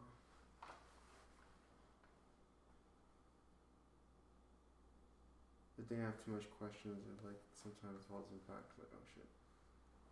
I feel like I need all these answers before I can take a step. Sometimes, not all the time. Okay, that's good. As long as it's sometimes. Sometimes. Yeah, I just go and I figure it out. Like, these borders and stuff are not perfect. That's the first thing. The screen thing that you see. It's not perfect, and I didn't even have the white lines. Before it was just no white borders, and I added the thing on the bottom, and like I move stuff around so much. So everything that I do is just I learn basics and I just kind of just go for it. All of this was research though. Everything on my desk is research. The phone, the headphones, the mics, the screens, the keyboard. Like, trying it all out, what works and stuff. I do the research though, for sure. So like, I was like, so my brother got into editing using his phone. Yeah. And then I was like, oh, he's really into it. I mean, he's killing it. He's developing a community and stuff. I was like, all right. Okay. And then we got a Mac Mini, upgraded that, and he was doing his thing. And I was using it a little bit. I thought I was gonna use it a lot. I didn't end up using it a lot. He used it almost all the time. And then I used it. And I was like, this is lagging and stuff. I don't like it. And then I was like, all right, you know what? I'm gonna build the PC. I'm gonna figure it out. And I started looking at mad videos, getting into the culture, understanding that, finding YouTubers and stuff. Learned how to do it. I was like, all right, fuck it, I'm gonna do it. I'm gonna build the PC. Did that, but no, obviously gotta learn the parts, figure out what I need. So budget. how long did that take you? A while. The learning curve is huge. When I invest in something, I spend a good amount of time. So got that, and I was like, all right, well. And then I didn't even know how to do anything with the mics because that was confusing. I was like, oh, shoot. I plug stuff in here and I'm like, I don't understand why nothing's working and this and that. Not these, but just like headphones and stuff. And I was like, okay, I don't care. And then eventually I was like, all right, I'm gonna figure out this mic shit. Then eventually I was like, I gotta find the camera. I was like, that's the camera everyone uses. And I was like, how do people do dual monitors? I was like, I don't know how to do dual monitors. And so how many cameras you got? You got the phone. Yeah, I usually have. You got this webcam here. They usually stream with 2. Sometimes I go to 3. That's what I was thinking. 3? Yeah. So if I had this perfect setup, I would use this. The camera on it. Yeah. So there's a webcam on it. Yeah. Can I hold this? Can I pick it up? This is pretty cool. Can I open it? I definitely can do it better in the future. Yeah. I could just get a second camera. It's just a Chromebook. Very light. Easy, on the go, work, touch screen. What are you walking around with? What are you using? Like this? Everything you see. When I go out for work and stuff, I literally only just use this. That's it. I can't edit videos or anything now. That's just social media. Apps on an iPad really help. Okay. You can produce some kind of content versus like no content. Well, I could make videos with that. I don't want to, because there's an app store on that too, Chrome, Play Store. But I mean, I bought that knowing that I wouldn't be someone that's editing on the go yet. I just wanted something lightweight and fast, and so I've gone from like a shitty a shitty Chromebook to a good Chromebook to selling that because I needed money to then rebuying this later again in the future. I was like, I want a good top tier Chromebook, and this was one of the best at the time. It's still one of the best. Editing is so time consuming. I feel like I need it on the mobile sometimes. Maybe because I'm not fast at it yet. Yeah, so it takes time. Yeah, it takes time. So I need to I'm constantly doing it bits and throughout the day. I see. Yeah, I'm not. I've tried photography, tried videography, tried editing. I was like, I'm gonna do these things, and I'm like, no, I'm not. I don't have enough interest because I'm not one to edit videos all the time. So I just do it because it needs to be done. But again, I'm gonna pass off all that technical work to other people. So I want to scale, and again, the brand replaces money in a way, because I could hire people, but if people understand me and rock with me and believe in the mission, then I don't have to like hardcore hire. I can just pay a little bit and be like, thanks for helping me out. Whoa, who is watching this? I don't know. The last person to pop in was Julia Sheckman. which she's really dope, dude. She's one of the dopest people I know. Really? I know I say that about a lot of people. Dang, I feel like I'm one of the most boringest person. No. You're strong. You're not. You're dope. Oh. She's dopest in the sense of when I met her. Fucking, oh my god. I met her in New Jersey. I didn't even know who she was because I was going on a trip on a whim with a friend. I was like, fine, I'll go with you. We met all these people. Energy-wise, too, they were the energy was insane. Like, you kind of have a feel for, like, some of the homies around here. And I don't know if you've gone to a gathering or anything. But, like, we have mad people in the house and stuff. I'm like, their energy versus this energy, can't match it. Their energy is crazy. And I say they, like her and her community that she was able to build is so strong. Each individual is an individual. No compromise. When we talk about fuck everyone else and love me, it's like her community was strong as fuck. Multi-talented. And there's no shame. I was like, whoa. And most of them are like that, not all of them, but most of them are open to that. And I was like, whoa. Wait, what? It's the energy of her community is strong. She's dope as fuck. She's one of the most, like, in tune human beings. Self-love, universe shit, skills in healing, has her own business, entrepreneur, self-made woman.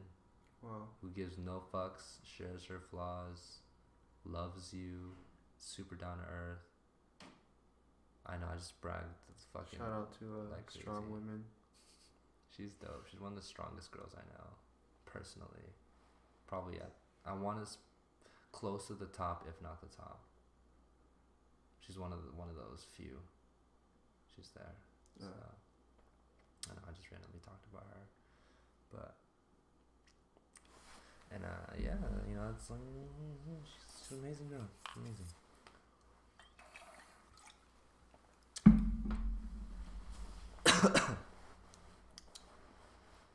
Yeah. Tripod.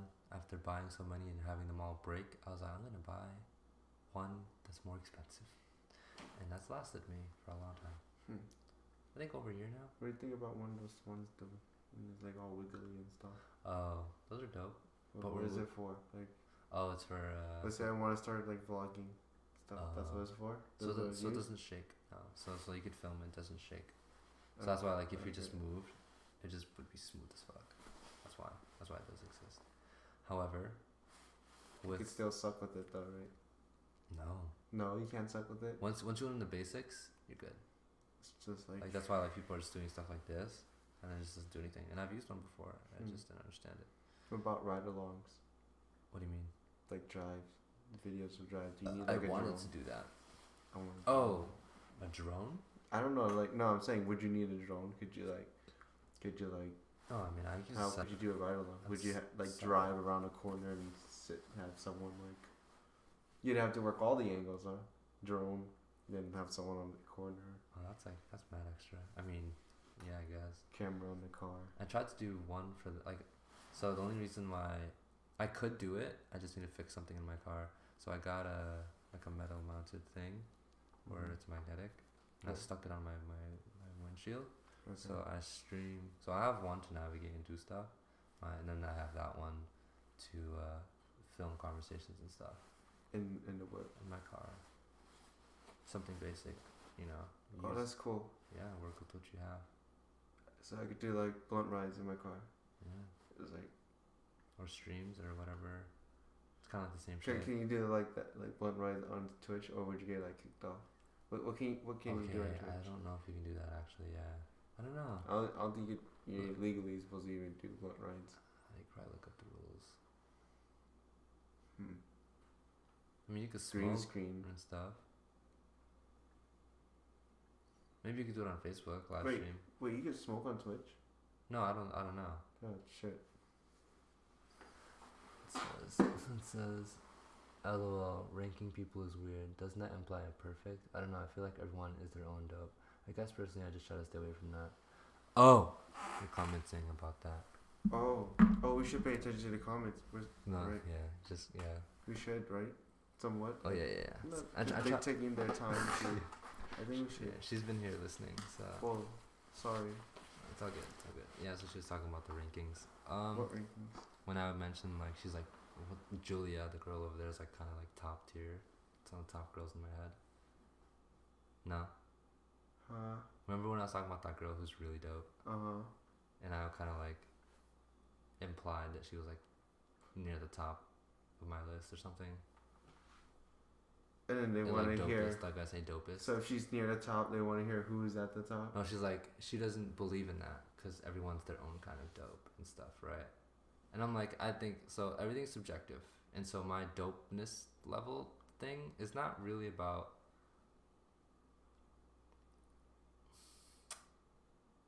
It's not about skill, per se. The first and foremost thing, my dopeness level, comes down to self-love. Anyone who has that, and then beyond, so after self-love is universal love.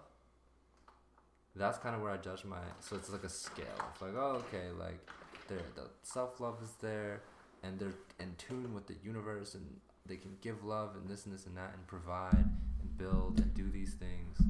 I'm like, that to me is dope. That's my skill. But if you're kind of still dealing with problems and you can't figure shit out, and you're just not there, that's just for me. That's kind of where it's at. I mean, there's just a few people that's in that space. And that's just how I see it in my head, so I'm not going to deny that of myself. I'm not going to lie about that either. Everyone's dope, for sure, in their own way. But for me, I just see it like that. The more you recover from, like, these people work on their traumas and shit, like, so that they don't have hate in their soul, you know? Like, that's dope as fuck, to not be angry at people and to cry. Like, this girl fucking recorded a video of herself crying when things suck, and then when things like going through a trauma or being appreciative and just crying on camera and being so vulnerable and honest, and I'm just like, do you? I fuck with that. And she's just growing and being more loving and like giving, and I'm like, that's what's up. And it helps that, you know, she's just conscious. She makes healthy, conscious choices for the planet, not just for herself. And that's all I mean by that. But we're all one. Universal love, and having that same love for everybody. Just a dopeness thing in my personal head. Because everyone has the potential to be that and the opposite. Like, to be dope, super dope on my terms, it doesn't matter, or the opposite. So yeah, it's not really a personal thing. It's just a me thing.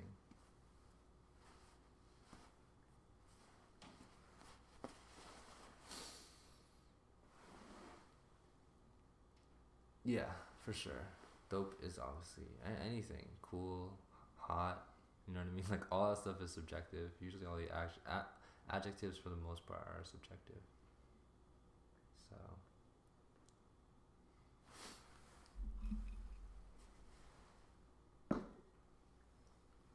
I tend to treat people differently. How are you reading that? Oh, I mean, it's super small. I mean, I could put it over here too. Someone's chilling on Facebook, like, straight up. I don't know who it is, but they're chilling. That's cool. Treat people differently. Well, if that's what, you know, works for you, or if that's kind of what you do and you're aware of that, then I don't know, I don't think of it that way. I treat everyone based off of, like, how they want to be treated, really, / what I feel like is calling to them. Like, trippy, weird. This is raw, huh? Like, pretty much. Like, this is just, that's all it is, huh? Yeah. This? Like what we're doing right now? Yeah. Yeah. Pretty raw. These are literally the talks I have with my friends. This is fun. Yeah. But this is like shit we always do. We're like at the boulevard or something. Exactly. Yeah. That's all that is. But you got, like, dude, like, it's weird though. Have that. I kind of want to mess with it. It's just like, I know. What is this? It has arms and legs. It looks like a statue. No, yeah, it's like a statue. It's pretty weird. Like information and shit coming, all that. You have lights, red screens. That's pretty crazy setup. Yeah, I'll have something better in the future. It's funny. Definitely not trying to be perfect. I can tell you that much. Are you gonna have like angles, like different angles, like over here? I don't like even over there. Dude, I don't even know how to do that. It would be like zoomed in on your face. And it zooms out, and it's like That'd be a force. you get this silhouette from over I there. don't even know how. Someone would probably have to manually be doing that. Cause you could like, I could mess with all the stuff on the screen that you see, and that's an active thing. So if I could probably have someone else be doing that for fun, like actively moving things around and doing this crazy stuff, yeah.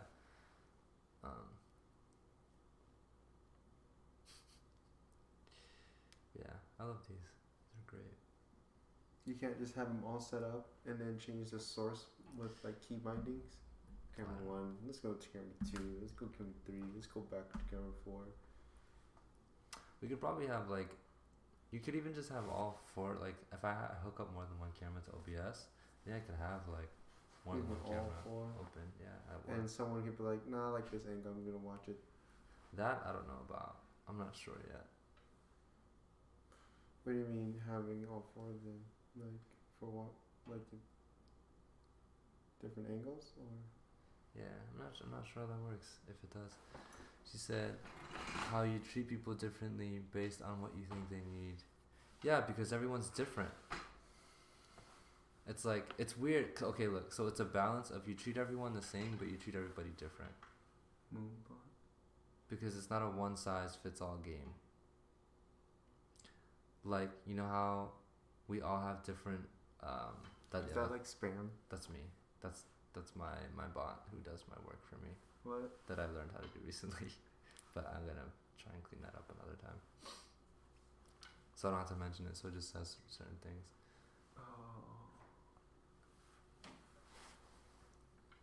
Like, it's not, yeah, so it's not a one size fits all thing. If someone likes a certain type of love more than the other, then you should be mindful of that. But then at the same token,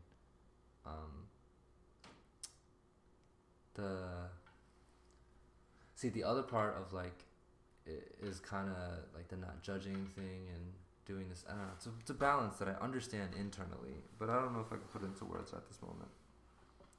So I'm just not gonna go around spewing the same thing and whatever. I'll have my same level of bluntness and like chill and whatever, but it kind of flip flops here and there. Sometimes it gets super passionate.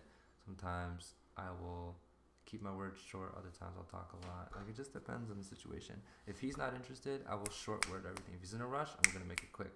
But if we're chilling, we're chilling. So like it adjusts. Everything it's freestyle, it's improv, which I'm sure you understand. So yeah, based on what I think they need,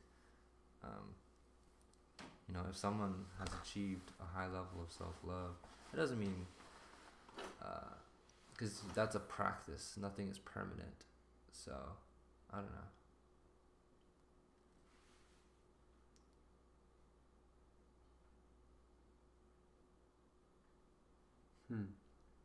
Mindful of it in what way?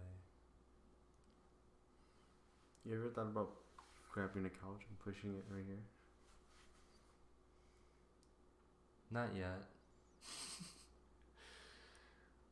I've changed the setup a few times. Like, we used to be over there with a long ass desk and then a couch like this and then the TV here. Have you used it? So you've used the couch before?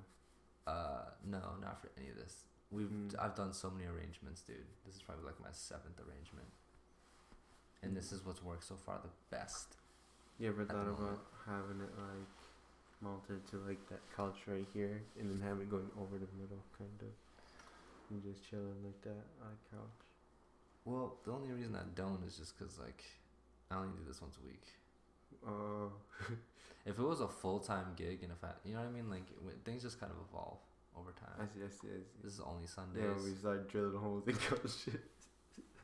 Yeah, so I'm not trying to do anything like that. Podcasting mom. She's like, couch. Yeah, so we're gonna have like a Switch set up here. What do you mean, like Nintendo Switch? Nintendo Switch, yeah. What are you guys gonna play? Oh, Super Smash just came out. Smash, bro. Oh, Yeah. dang. Oh yeah, you guys are into that, huh? It's fun. I don't spend a whole lot of time on it, but when I'll I play do it. play, it's a fun time. So that's kind of just what the setup is right now. Like That's before, what I was waiting for.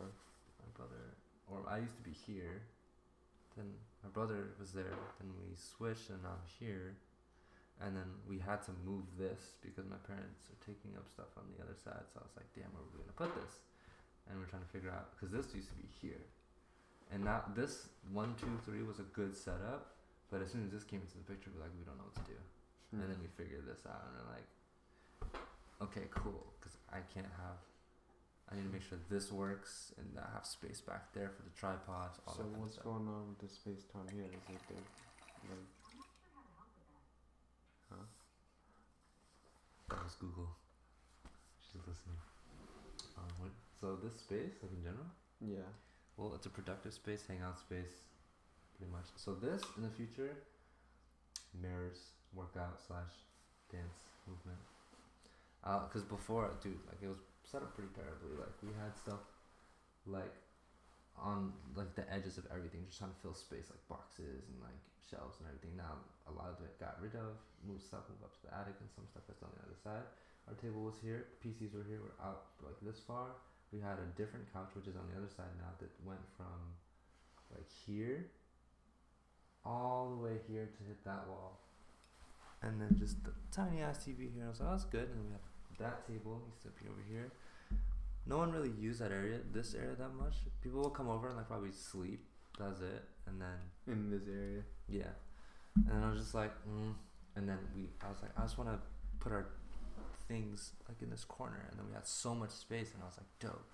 I was like, I want to encourage myself and people when they come over to use this space, like have space to move, because I want to be encouraged to move. Everything is about advertising to yourself. So I'm like, oh, now we have space to like choreograph or to dance or to work out. And get some weights in here to like actually do an activity and form a bond. Do something physical, you know. So that's why I want this long ass space here. I don't want to Be put stuff here. productive, shit like that. Yeah, I feel you.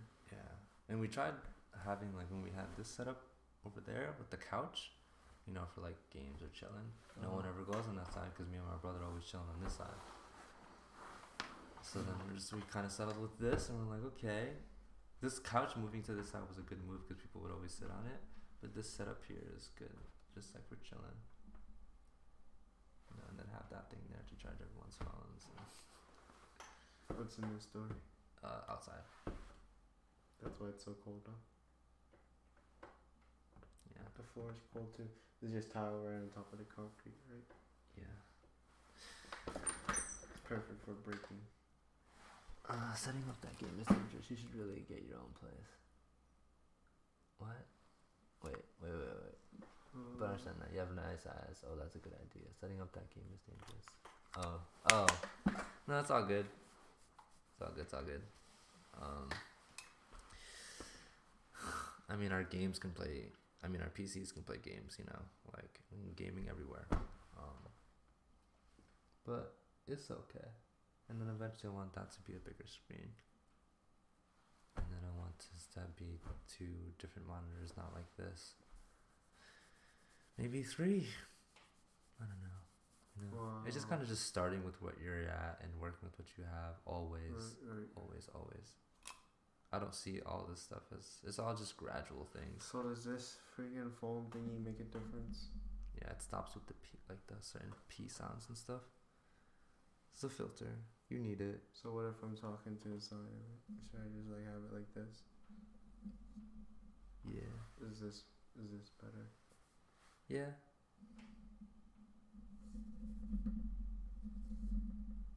You know, I'm not all crazy professional or anything. It's just bare minimum. These are all like all the mics are used. Where'd you get them from? eBay. How much? Like 25. Each or the whole thing? No, the whole thing was both under 50, which is really cheap for a setup that I do pretty much everything with. I see. Yeah. No, I know what you mean. You don't want this whole place to get fucked up, right?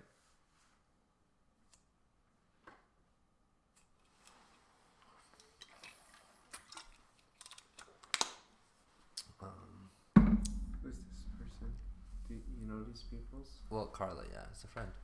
Oh. Brand, man. Brand. It starts with the people you know, and that's your audience. Oh, that's your.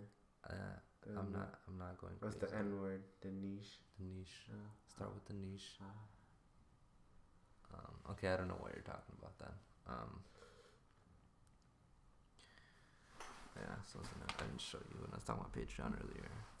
This is where I'm at, and it fluctuates. I'm supposed to be $10 more than this because one person keeps getting their card declined because they're I don't know what their problem is, but this is where I'm at right now. It's usually at 60 something. 12 people, 60 something. And that's me not going hard. That's me just starting. That's why I probably should have brought my rig over and just be like, yo, let's set it up. Right? No. Or would you help me set it up? No, I mean, like, I could do it myself. I should be able to do it all by myself. I mean, I could help you at your place, wherever your place is, if you have a place or not. I don't know what your life is. We didn't get too deep into that. I can help you with whatever. Everything is the slow grind. Like, when I tell you that, like, sure, I started certain things this year, but it's all the work that I put in through my lifetime. That's it. I see. So I've had a horrible reputation before. I've gone from having no reputation to being cool to having a not so great one to having a better one to having again, people like me and some people just don't, and I have to deal with that. Like the people that I'm out here, and when I talked about like the marriages and all that kind of stuff, marriage, just one, relationships, friends, all that kind of stuff, like out here changing that. And then when someone from the outside doesn't know shit, but they're one to judge, I'm not mad at that. I'm like, you're broken, and I wish that I can help you one day, but just know that I'm doing you a huge favor. You think I'm destroying your family, literally emotionally damaging the structure of families because I affect one person who then goes on to penetrate their family in a way that they didn't see coming and that they don't like. So only the purpose is like, oh, I didn't even say this all stream. I was like, instead of trying to be something that people want you to be to make them happy, you gotta teach people to love. You gotta teach people to love you for who you are. When our parents or our siblings want us to be something, literally for acceptance of like, okay, I'm proud of you, only because you did this, versus like, people don't know how to love without condition. And that's broken. That's it's you could say it's subjective, you know what I mean? I just think that unconditional love is way healthier for the person who practices it, and then for the other person who received it, because unconditional love is not, it's unlimited. You know how much energy it takes to have conditions? You have to keep track of that shit. You hold on to things when you have conditions. When there's unconditional, you're just giving it away. There's no conditions to be met, so it's free. It's like, here's my love, here's my love, here's my love. Have it. But when you say, oh, here's my love because I fuck with you and you're the only person I trust, you have to hold on to that. And then when something goes wrong, you get tired. And then you try to only give the love to people you think that are worthy or who deserve it. When really everyone's worthy and everyone deserves it. But not if you're giving it in that way. So unconditional is kind of the way to go.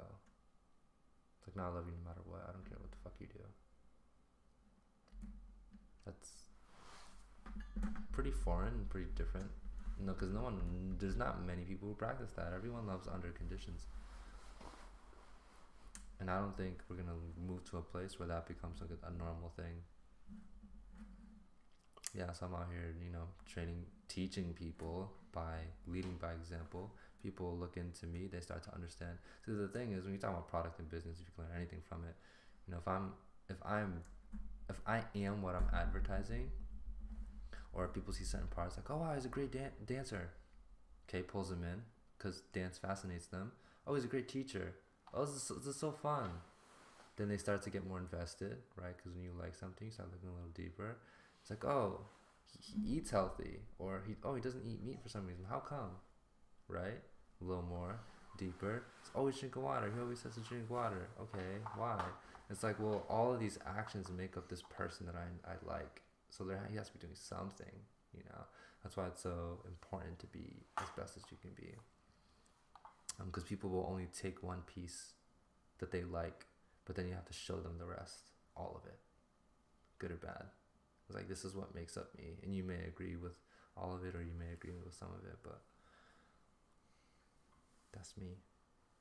But yeah, with this whole family thing, like Justin and like his family just doesn't.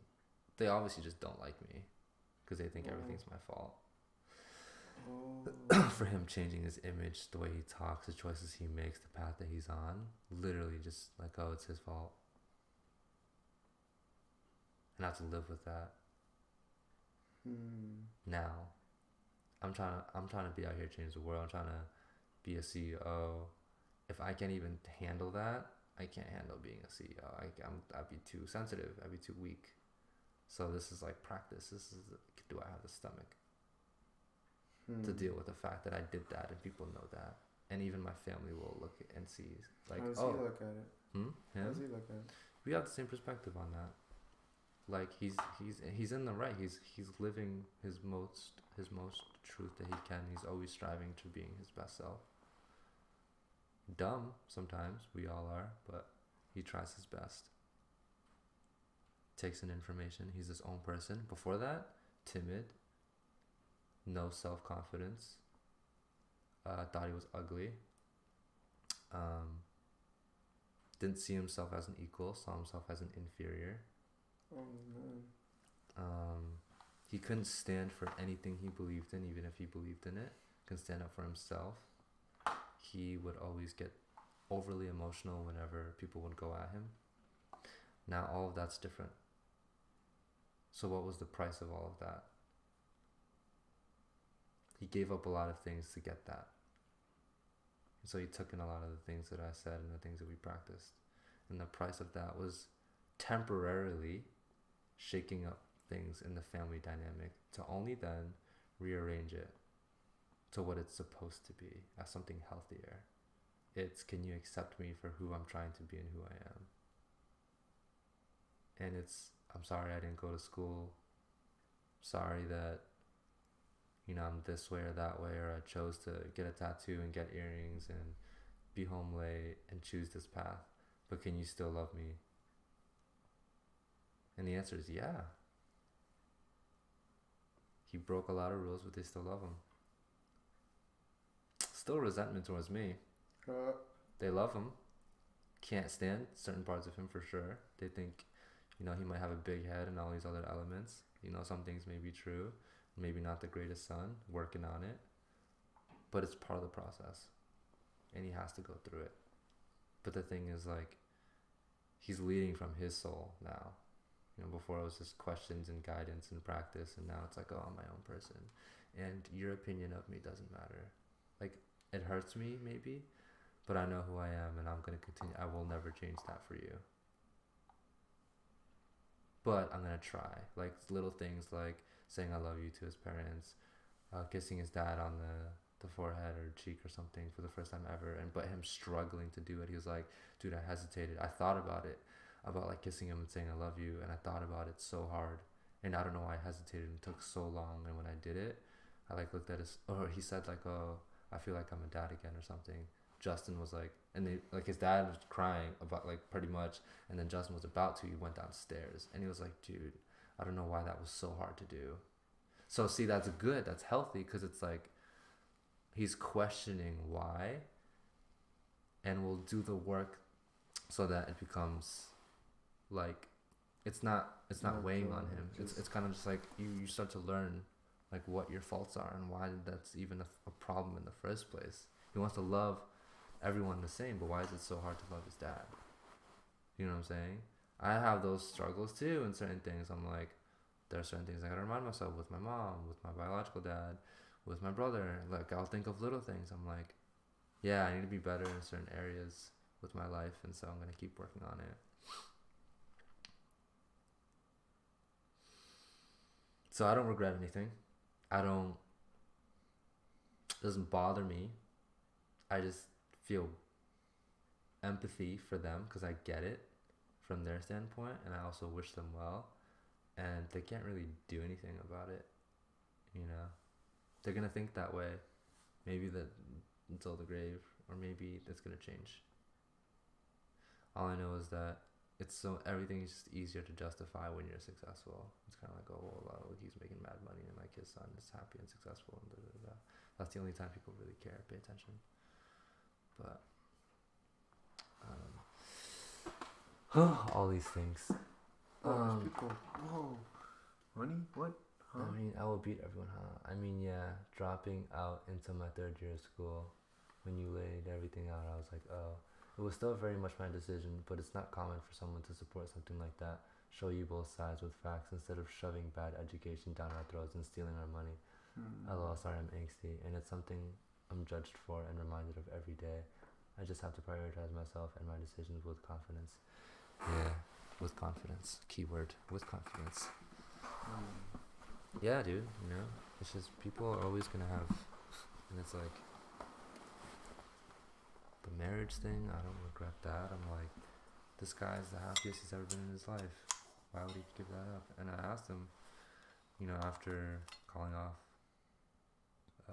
the engagement and being confused, and then even going back to her and then failing, and then it being officially over, I was like, would you trade anything to have that back? He was like, no, I wouldn't.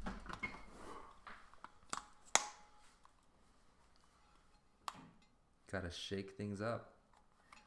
This person gave up a marriage, but what did he get? He found happiness, self-worth, self-confidence, trying to become a healthier person.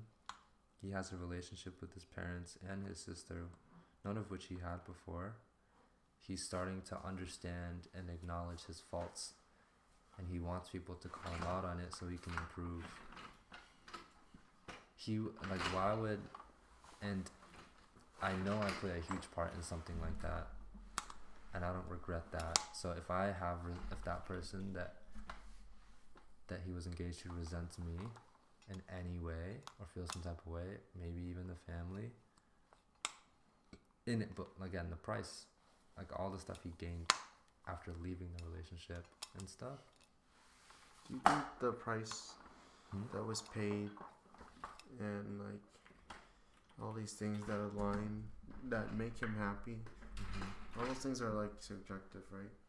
What do you mean? Like that's all like what he feels like weighs more. Yeah. Value. So it's like it's for him. Right. Yeah. So some it aligns with him. And someone else could be like, oh no, school is for me. This is what I yeah, want. of course. Yeah. I'm not like fuck this, fuck that. It's definitely. I am pro self-love. Like there's certain things like it's like pro self-love, pro being healthy. You know what I mean? Like the thing of being That's biased. That's pretty crazy. And then, so, in school was hindering that? For him? Yeah. No, he was in a relationship. The girl was amazing, phenomenal girl. I don't know their relationship. I just knew that in recent years he wasn't happy. And I also knew that when he was in a relationship he wasn't dancing, and that was something that he loves doing. He would always disappear from the scene after jumping in for like a week. Every time he sees me, he gives me this weird look of maybe disappointment, like maybe I'm disappointed in him or something. I'm not. I'm just confused about his life. And so yeah, there was that, and being fearful of his parents and not feeling like anything but like a number. It's like I feel like I'm not even their son. Whole life, right? And he's like, and I don't know what's going on with my mom and dad, but it looks like my mom is mentally abusing my father. And so it's like, while in a relationship, and it's like, that was what his life was. He jumps into our dance crew. I decided to do mental health stuff. We were there at the stage, we're kind of all chilling. I was talking about the set and what I was going to do and stuff. And I was like, this is my goal. And that goal was gonna give me results that I wouldn't know. I had an idea of what kind of results it would bring. I just don't know, obviously, everything. So I went at it, and then his life changed for the better. He's doing everything to do what he wants to do. His perspective is changing. He's not. I keep trying to help him with, like, he's like, I'm 28. Like, don't you think I should like have this together and that? I'm like, nope. Justin's 28. Not Justin, somebody else. Oh. It's like, 28. Like, doesn't fucking matter how old you are. Like, you need to do what you gotta do. I'm like, you're on this path. Figure yourself out. You're fine. And then remember him talking about his truck and like having to sell it. I'm like, my guy, how much you trying to sell this truck for? I was like, okay. I was like, how many hours of work does that equal? I was like, that's what you gotta do. I'm like, don't be out here stressing for nothing. You need money, you work. Yeah, it's very simple. Do what you gotta do. I'm like, you know what I mean? Like, it's very simple solutions. Don't stress over this shit. All of this stuff. But yeah, that's just for me. I gotta unplug. I be doing too much at the same time. I think those who get into that space find out eventually. Like, yeah, you probably should chill the fuck out. I realized that a few years ago. Yeah, I always have periods where I unplug. I know that's why I can grind hard, and I know I'm gonna be able to unplug later. Okay. It's not like I go into it like, oh, it's never end. I'm gonna be like this forever. Never end.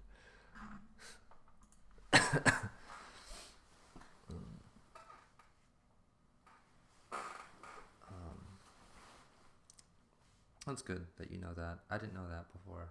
Really? Yeah. My come up when I was aggressive and shit and just trying to go, I had a lot of mental breakdowns. No balance, nothing. Just go. I mean, I did experience that because for those periods of time, that's how I felt. Like, it was go. But, well, it somewhat is. In a way. But, I don't know. Like, there should be a healthier way to approach it. What did you find out was the healthiest way to approach that? The healthiest? I'm extreme. What I mean is, like, I don't know how to half do something, so I just do the opposite. Which is like my favorite answer. So I was like, let's see. I'm all motivational, hardcore energy, high energy, all this kind of stuff. Committed, patterns, whatever. And I was like, let's do the complete opposite now. Let's not make stuff anymore. Let's not manage anything. Let's not try to be consistent.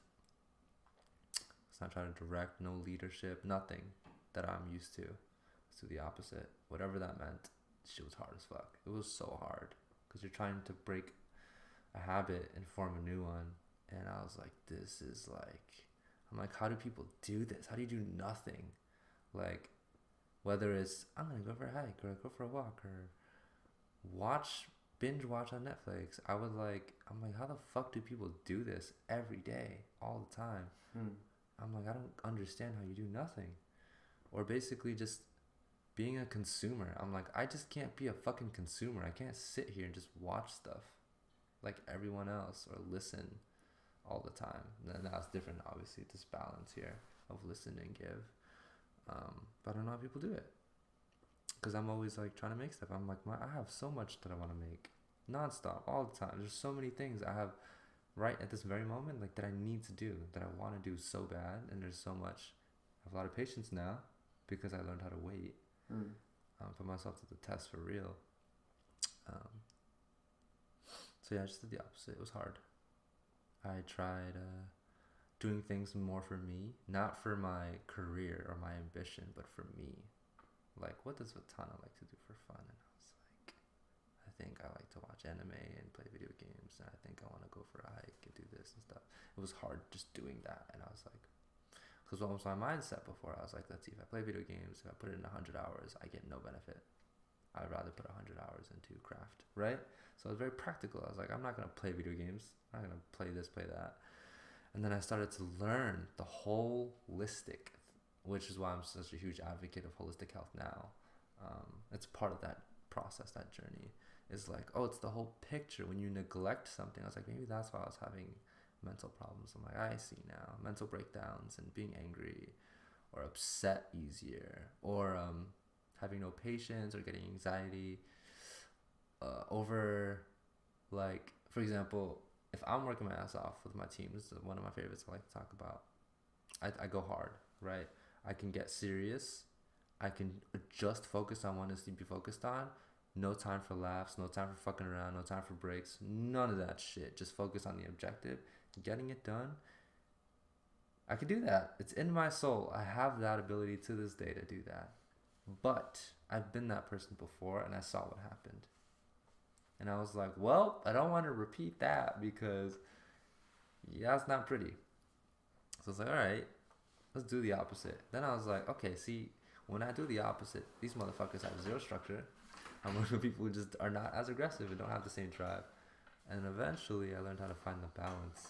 It's not perfect, but there's a balance there. But the only way to really get there was to find it for myself and seeing, oh, when you go for a walk, I feel lighter. I feel happier. I feel like I can make more things. Certain things are just coming to me. So now when I get back into the groove of working, I feel like I'm a boss. Oh, phone died. It's okay. Facebook was sleeping. So we're just on Twitch? Yeah. Hey mans. Thanks for the bits. You're like the only person that really sends me bits. What's bits? Bits are currency, Twitch currency. What do you do with Twitch currency? I have no idea. I don't know how it works. I haven't gotten paid from Twitch yet. So this is the Twitch cam. Yeah, and that's all we have left. So this mic is useless now. Oh no. It's all good. So now we can just do this. What, it has batteries or something? No, this was plugged into that. Oh, okay, So okay. Oh, I dead. see. Yeah. So, That's the only reason why you need 2 mics. yeah. So. I don't know. I don't know much about this stuff. You said dude. Why'd you say dude? What do you mean useless? It was working. I have no idea what you're talking about. Oh, the mic? On Facebook? If you're talking about that. Did I say the mic was useless or something? I don't remember. Oh, this mic. This mic is useless, yeah, right now. Because it was plugged into my phone, but my phone's dead. And I don't really care about Facebook, so... Yeah. I'm fresh now. We're just on Twitch. This is fine. This is for the stream, which is why you can still hear me. Stopping to say hi. I really appreciate it, man. I usually don't stream this late. It's late as fuck. It's 2:25 a.m. Oh, my fault, guys. I've streamed long, but I just haven't streamed this late. Usually my limit's like around 12 something. Really? Oh, thank you. I appreciate the bits, man, a lot. You know, because I'm trying to grind out here so that I can change the world one person at a time, or 8 because that's how many people are watching. Holy crap! 8 people are actually watching this. Maybe they're from different parts of the world, or there's nobody else, or I don't know what the hell's going on. But the title's wrong. His name is not Ethan. His name is Darean. Oh dang! Yeah, I could switch that though. Holy It's moly. kind of like not a huge deal. But yeah, dude, that, you know, when I get into my zone of talking, shit's wild. It's underscore Darean underscore or double underscore? Double underscore. Okay. Yeah, his name's Darean, and his fire chakra is ridiculous. Nice and clean. I like that. The way the underscore does it.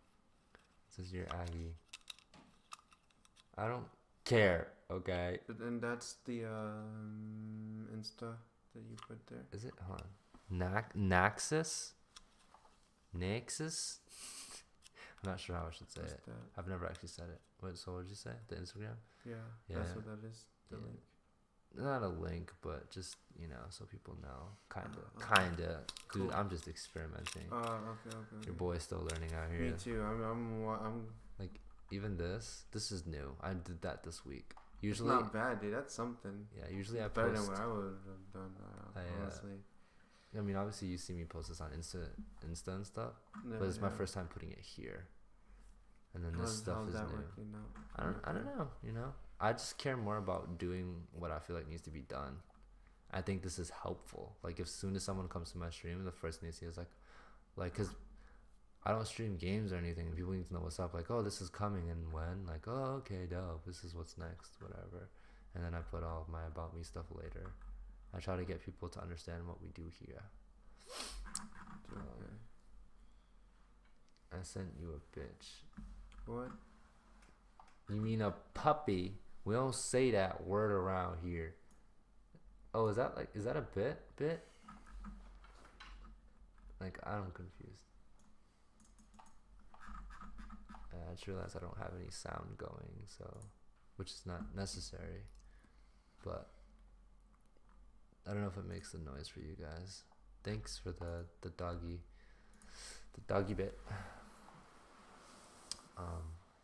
Yeah, even the dude Naxus. So at the top here, those are how many bits they've sent overall. I put that setting for like. Where? So at the top is how many they've sent total. Okay. Since forever. You could do like weekly or monthly or whatever, but he's been the top. And so 1 bit's 1 cent. So 200 bits is like $2. Oh wow, thank you, dude. Or she, you know. he, I don't know. You know what? So okay, so I'll give you an example. So the homie who stopped by to say hello and dropped some bits. This is how my business model works. I'm not someone who wants necessarily repeating customers, which sounds insane, right? You want people to keep coming back.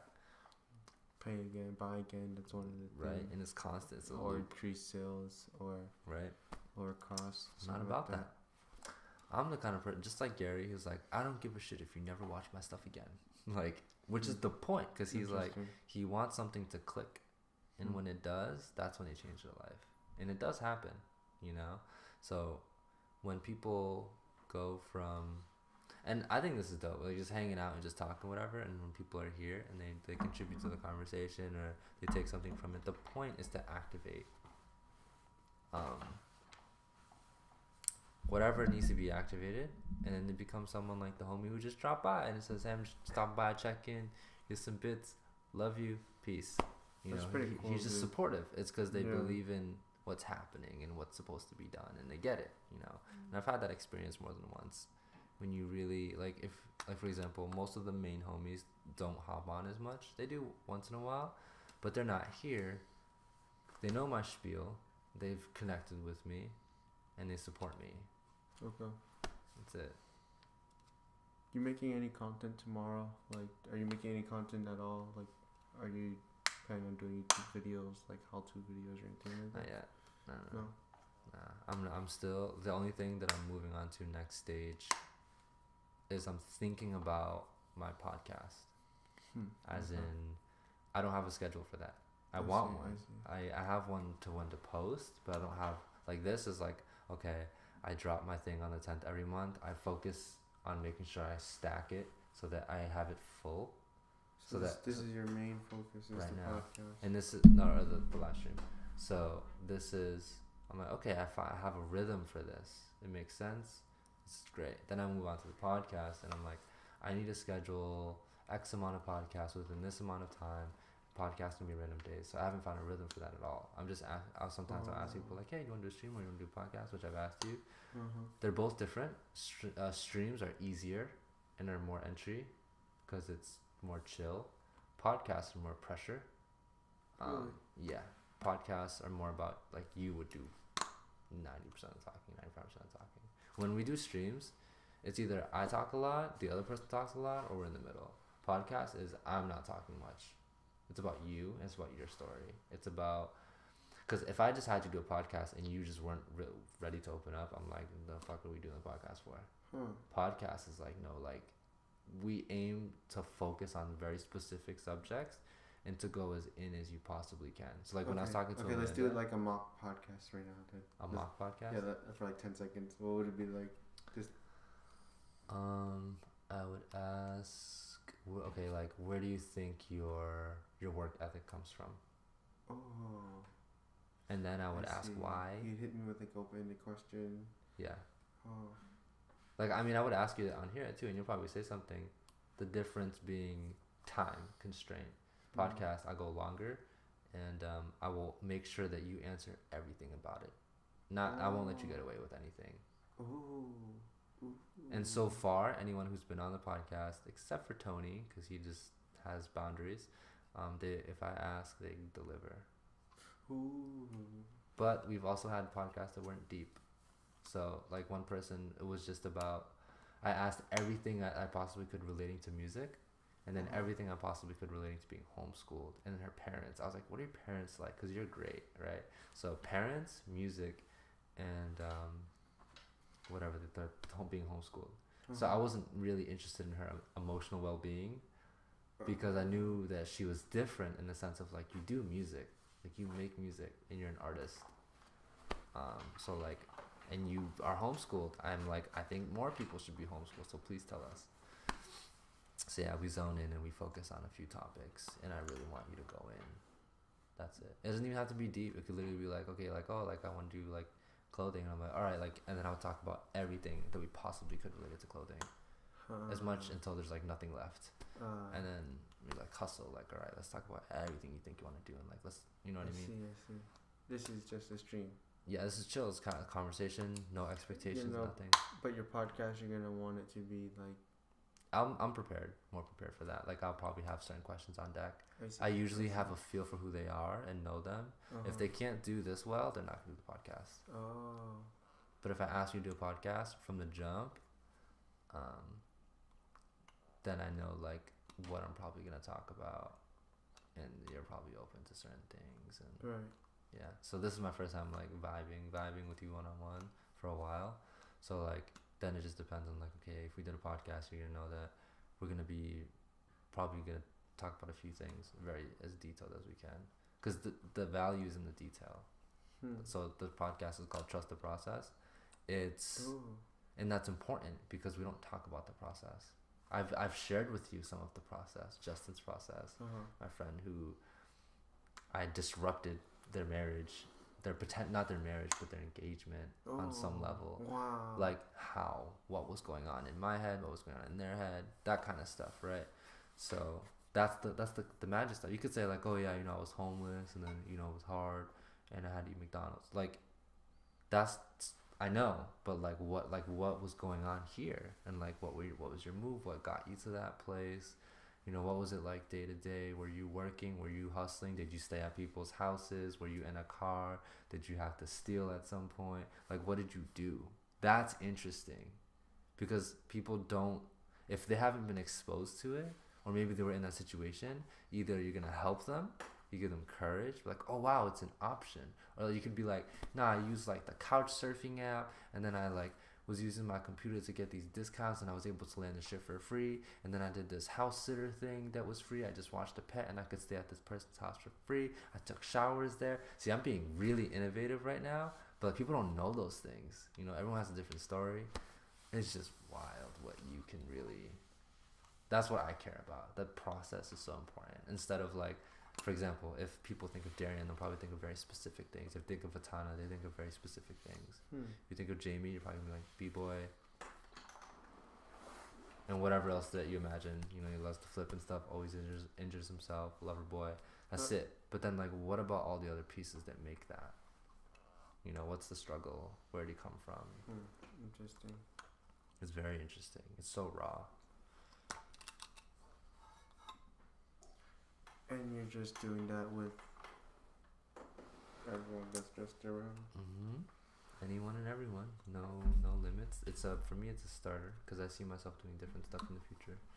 I started getting an idea of like. Why'd you choose like this? Because it's not work. Oh, okay. It's content that you can produce that doesn't feel like work. Okay. When I was making YouTube videos for the first time, that shit was hard. It was work. Because I had to be creative all the time. Oh. And then in the editing process, it was fun. And it was funny, but I was like, I don't know what I'm supposed to do this week, or like, I have ideas and stuff, and I could do it, but I'm like, oh, I don't know, But now this is just like, it comes naturally. It's all real, and I think this is what needs to happen. I think it's important that people. Most people don't have talk like this. If you know for sure, people don't get to talk like this. Like we've met, like how we're talking right now, is fucking weird to people. What? My fault. We take for granted. We do. Trust, because we're blessed. I'm saying the way that me and you are talking right now, most people don't have this kind of friendships around them. If you really think about it. Well, what they have instead? Shallow, not be able to talk to people about real stuff. No guidance, no leveling up. Just people talking about shit, problems that they never fix, complaining about things. You know, nothing about building, nothing about problem solving, just complaining. Fuck the world. The world sucks. It's always that for most people. You know. I see. Where do you think that comes from? Fuck the world mentality. Parenting. So bad parenting. The government and society and media. So you grow up watching and listening to certain things. That plays a huge influence. So everything's already kind of like, even for example, the way you view relationships. Anytime you watch a movie or television, it's always a boy and a girl, and it's always an exclusive relationship. That's it. It's never, you don't see polyamory on the big screen ever. It's an option. It's real. It's a human potential thing that can work for some people, but it's not advertised. And then like you didn't grow up watching gay cartoon because it just wasn't a thing. Because you're not exposed to it, so it's not normal. So now when we're unfolding all this stuff, people getting pissed off and offended and think it's weird and all, you know what I mean? Because we weren't raised that way. And then it goes to the parents. Your perspective gets blown. Exactly. It's unknown. You don't know how to react. It was something you didn't see coming. And the parent thing is just like a power not anarchy, a dynamic of like, I am the authority and you are not, and so you listen to me. There's no respect there. For most, you know. Versus like we're equals and we're here to teach each other something, and I'm here for you. Hopefully you can be here for me. But nope, I'm the parent and I know best. She said that she's feel like she's met you somewhere, but she's confused. I don't know, honestly. Might have. I'm around-ish. Yeah, you might have.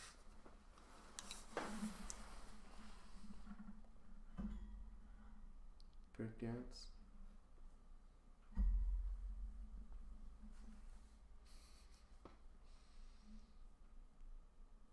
Friends with Jamie? Yeah, I'm friends with Jamie.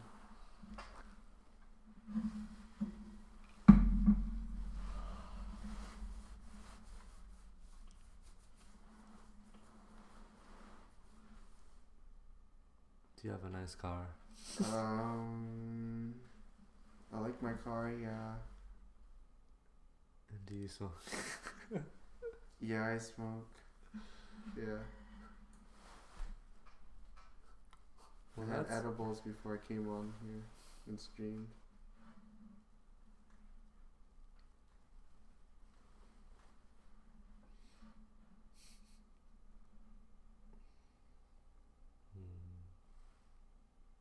Dude.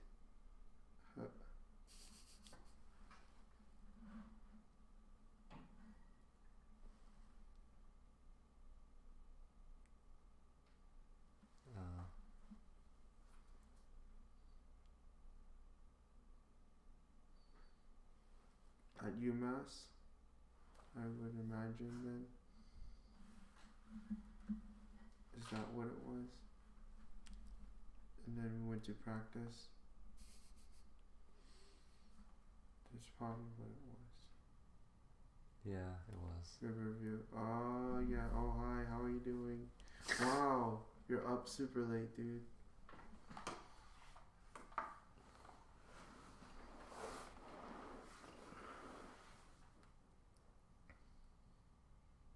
Can people like join in like another screen too? What do you mean? Like, have other people like talk online? Yeah. Yes. They probably don't want to though, right? We've done that before. Some people it's not that. It's just like right now I'm structured for the most part, so I'm not gonna be like, oh yeah, come join our stream. It's like it's our stream. Oh, okay. You know what I mean? Cool. Yeah, things will change up in the future. I see. Wow. Thanks for sticking with us for so long. Yeah, Carla's cool.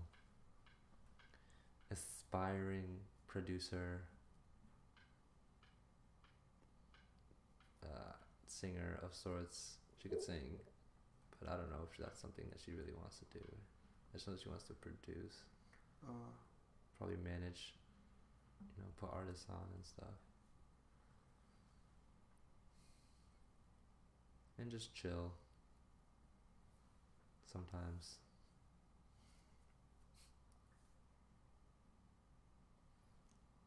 How do you feel about like fundraisers? You think they work? What about if I want to do a fundraiser, open up my own gym, like a gym gym? That's a good testament to see if you want to put yourself to the test.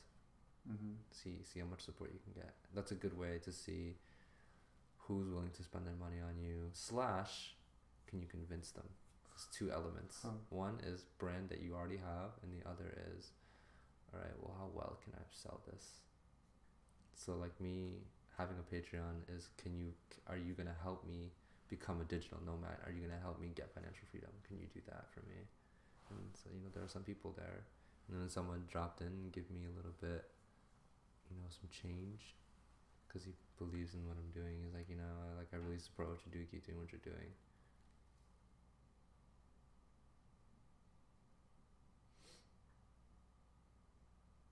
So, yeah.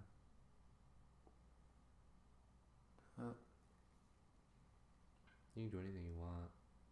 I always tell that to people. It just depends how bad you want it. I knew, I wanted this stream was an ambition that I wanted earlier this year. I just had to I had to be patient. I couldn't do it right away. I'm still doing a lot of looking at people doing different podcasts. That's what I'm going around. This is the first time I go into someone's setup now. So thanks for inviting me over, because I wanted to see someone's setup for so long and give me an idea of how I want to set my own up.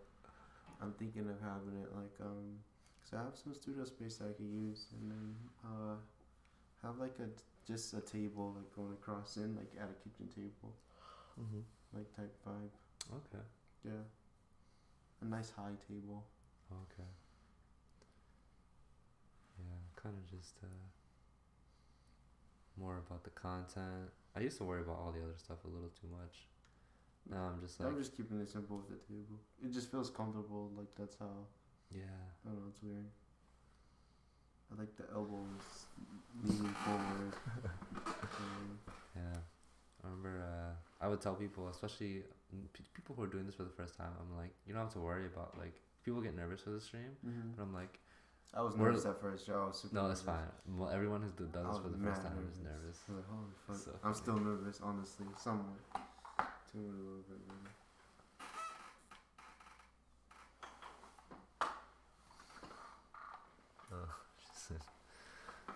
She always brings that up because it's so funny.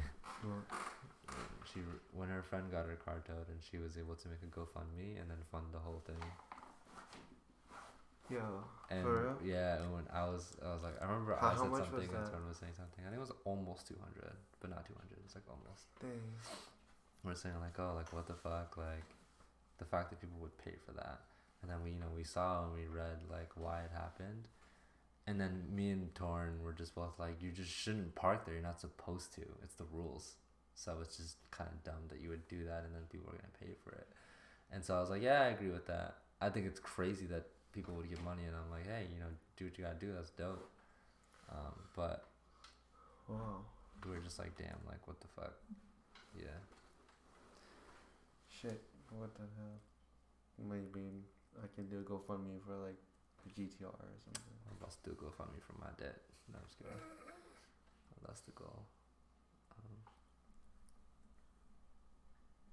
I wonder if you can go fund yourself all the way to a house. The Kinjas were able to do that for not a house but a studio. Did you see that? No. No, I didn't see that. That's how they got their studio. I'll show you, my guy. To go for me. Show you. Yeah. Indiegogo. So. Oh no. Wait, where is this audio playing from? Was this happening the whole time and nobody was saying anything? Guys, was that audio desktop not?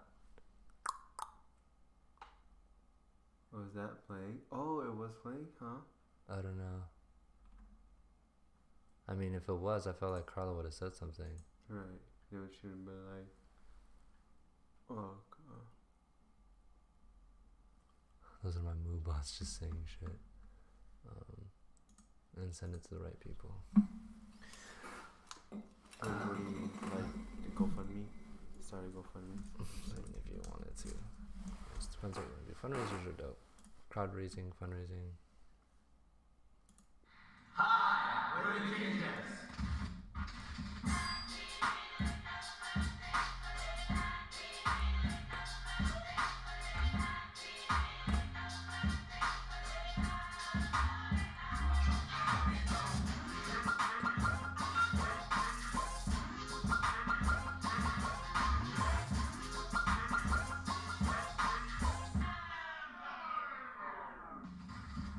We're a dance group from Los Angeles. We were formed in 2010, but all of us have been dancing for over 10 years now. Dang, Since then, over we've 10 been dancing years. professionally, making videos, teaching, traveling, and performing all over the world. And we feel like it's time to build within our community and create a school where we can form long-lasting and direct relationships with our students and give them the best of what we've learned. This is why we want to create the Kinjas Dojo. Simply put, this is one of the biggest dreams of our lives. Imagine a space where the second you walk through the door, you're met with an energy and aura of positivity and empowerment. Then you're presented with a full multi-level range of classes offered by internationally renowned and reputable choreographers and teachers, people that value your growth over their personal success. A school of movement that doesn't just teach the physical elements of dance that showcase how we look and how we move, but also the mental and soulful elements that govern the way we truly express ourselves and how we impact others with our art. In addition to classes, we want this place to host events for our community. From conventions to battles to seminars, we want to cultivate an environment of bonding and fellowship. And lastly, this Kinjas Dojo would be our place to create. From choreographing movement and performances to capturing film and photography. This would give us a chance to evolve our artistry and hopefully expand our voice to the world. This is why we do what we do. We create art in hopes of inspiring others to believe in themselves and to pursue their truest potential. This is why we want to create the Kinjas Dojo. This is where you come in. We need all the help we can get in order to open up our studio. But building a studio is expensive. From flooring costs, to mirrors, to sound equipment, to air conditioning, to paying a staff, to city permits, to making sure that our studio stays afloat for the first year. Our goal is to raise $100,000. Damn. Realistically, we've got just under 100,000 followers. So all we're asking is that everybody out there just donate $2 and we'll more than reach our goal. And we've also got some really cool prizes for those who donate. Honestly, we wouldn't be where we are today without all the fans and supporters out there. So we just want to say a big thank you guys. Wow. Thank you guys for Like joining us. everyone just donated $2. Help us build the Kinjas Dojo. Wow.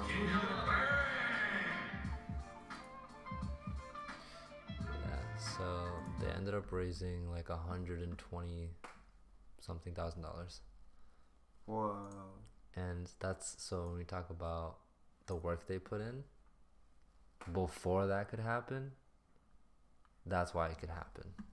Damn. You know, it's like all the time that they spent on their craft and hustling and teaching and doing. What's good, Brad? I don't know if you're still here, but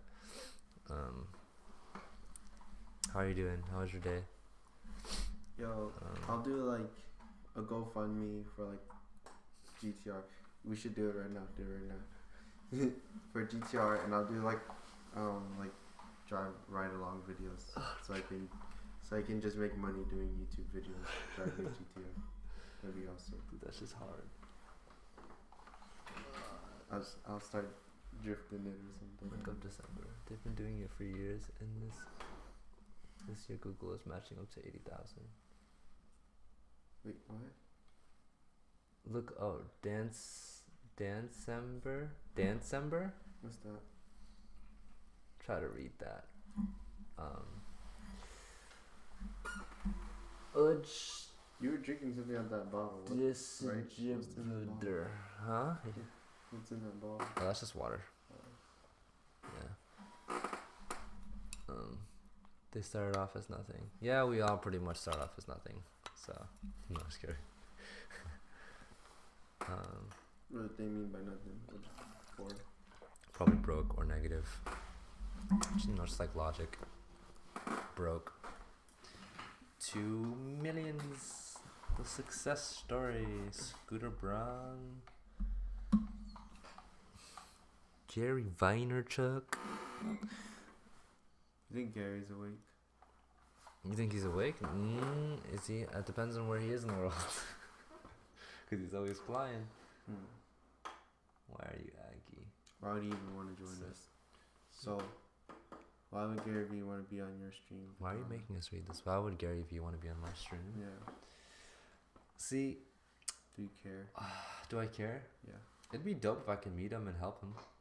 How I would help him is once I become a hardcore holistic health practitioner, I would give him as much health information I possibly could in the 30 seconds I probably have with him, or a minute, or 5 or 10.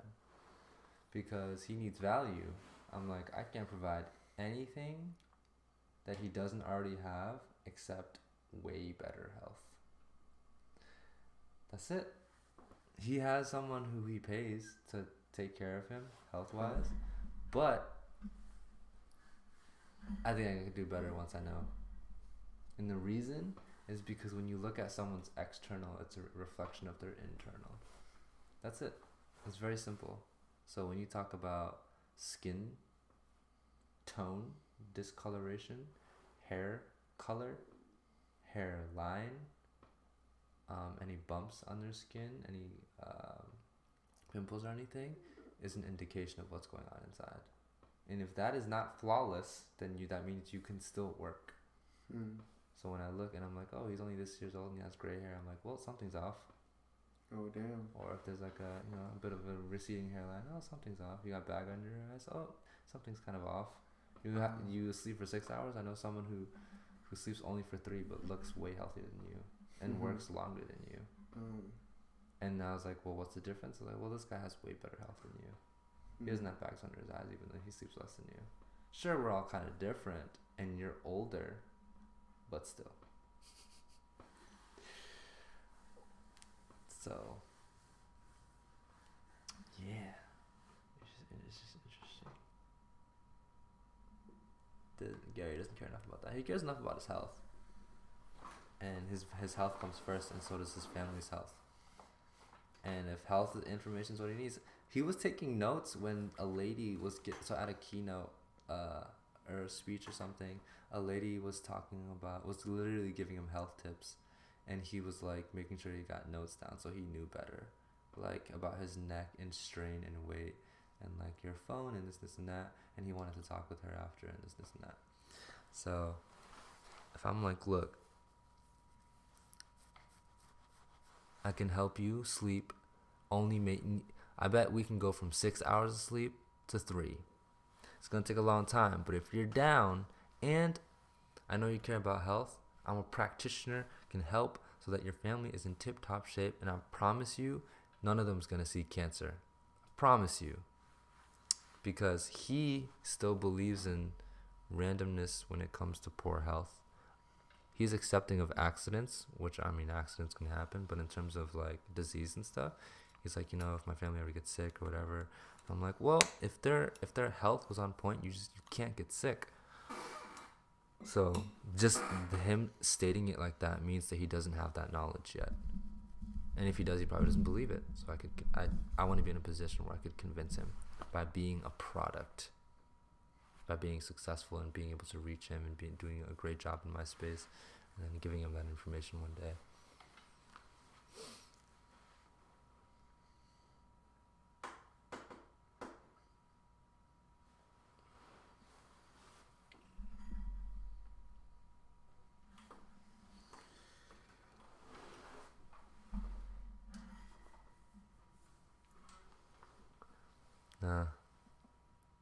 Well, I remember when he posted a video about him being in a bookstore and him being in like rushing and giving really short answers and quick answers and cutting people off. And a lot of people didn't like that when they saw the videos. And he was talking about context and how he said, well, what people didn't know was that this is the amount of time we had before we had to get out of the store. And me rushing is trying to cut through the bullshit and all the extra stuff and just get straight to the answer that they're looking for or that they need. And so it just kind of seems like he's not listening and he's like terrible and this and that. So I'd say that you can't always be that thing that you set out to be, and you might give people the wrong image. Even I know, as much as I preach all the stuff that I preach and I practice it as often as I can't always be that thing.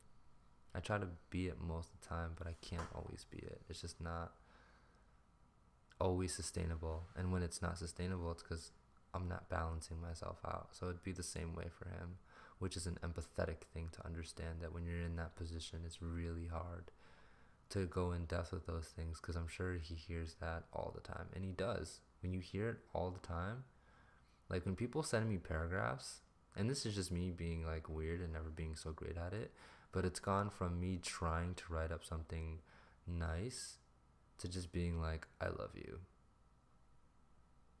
Sometimes I say thank you, other times it's just like, I love you. And that's kind of it. And that could be terrible. I don't know. What do you mean? Like you tried to write a whole paragraph, but instead you said I love you? No, like people will send me long shit, and sometimes it's praise, and I'm just like, I love you. Oh, I see. You know, I don't really always go in and say all these wonderful things. I don't really do that as often. I used to write a lot when it came to that kind of stuff, but now I'm just like, I love you, I appreciate you, you're dope. I keep it really short. It's not the same thing as what she's saying, but it's something where it's like when there's an influx of the same thing, or you hear it so much, and it's about speed. Like you want to be able to affect more people, so you can't always give 100% of your time to somebody. I don't know. I'm not making up excuses for him. It's just being empathetic and understanding to, you know, we can't always be on. I guess that's why he's up all the way till late at night. That's what he does. He stays up replying to as many people as he can. Wait, say that again? Doesn't he like stay up and try to reply to as many people as he can? Yeah, he still does that. You think? It doesn't matter if you're just sitting down. Sometimes you're just sitting down and you're thinking about your whole life, and someone can say the wrong thing or whatever. It's just empathy. You can't be in a position to judge when you don't know what's going on inside their head. I didn't get to watch all your past streams. I have too many. You could. Some of them are really interesting. I could point to you and tell you which ones are extremely interesting. So the thing with Patreon and having a big black spot there is, and I don't really care to fix it at the moment, is the spot beneath the Patreon is supposed to be something that pops up every time someone either follows, subscribes, or sends me bits, which obviously it didn't do, but something pops up in that space, and the space underneath is supposed to be a list, so it shows who has done anything. But clearly, because I'm streaming with regular OBS, it's not doing that, so I have to figure that stuff out later. I'm not interested in figuring that out now. I'll figure it out another time. It was working when I was using a different software, but I don't really care to figure that out right now. But yeah. Do you have any final questions? Final questions? Yeah, any final? Because it's 3 o'clock. Holy crap. My mom's gonna wake up soon and stuff, and like, yeah. What would she say if she woke up and saw us? It wouldn't be a huge deal. It's just, there's that, and then I usually don't stay up this late either. Dang. Dude, I was enjoying that. Like this. Thank you. Cool. Thank you.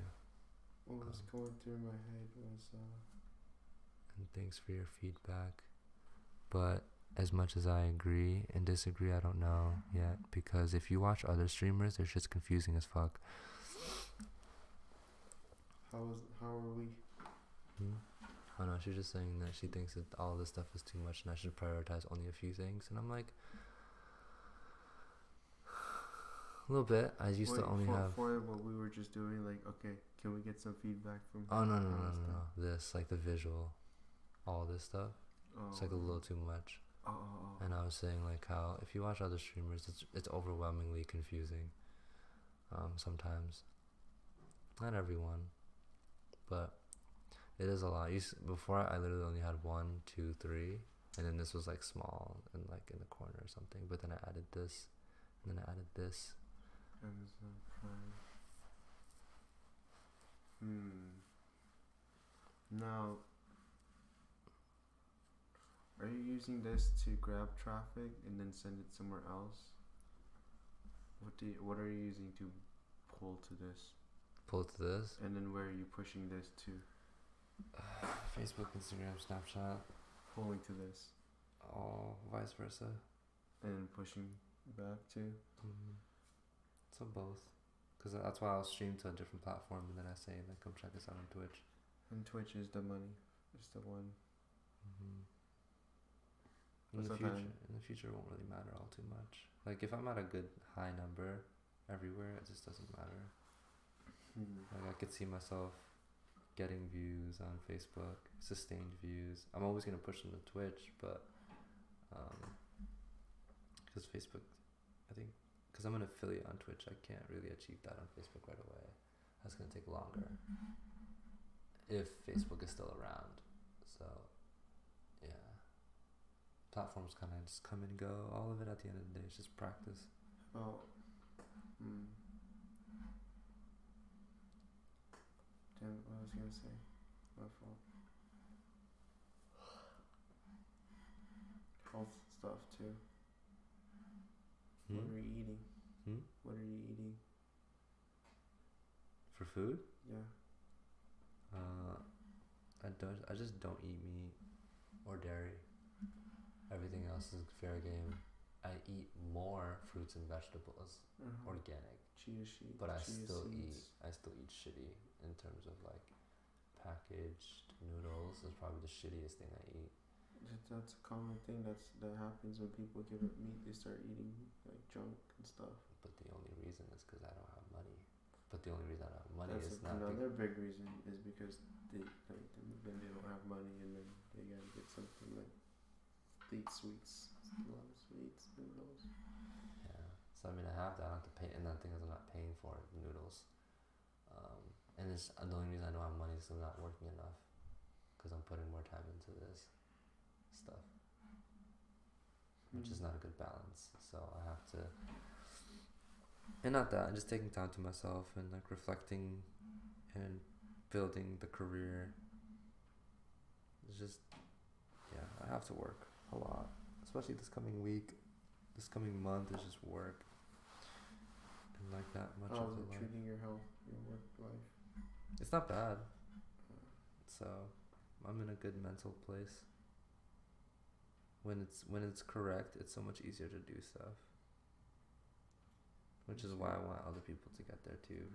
Work stressful, or I can't do this, I can't do that. I'm like, well, your mind's in the wrong place, so you can't do shit.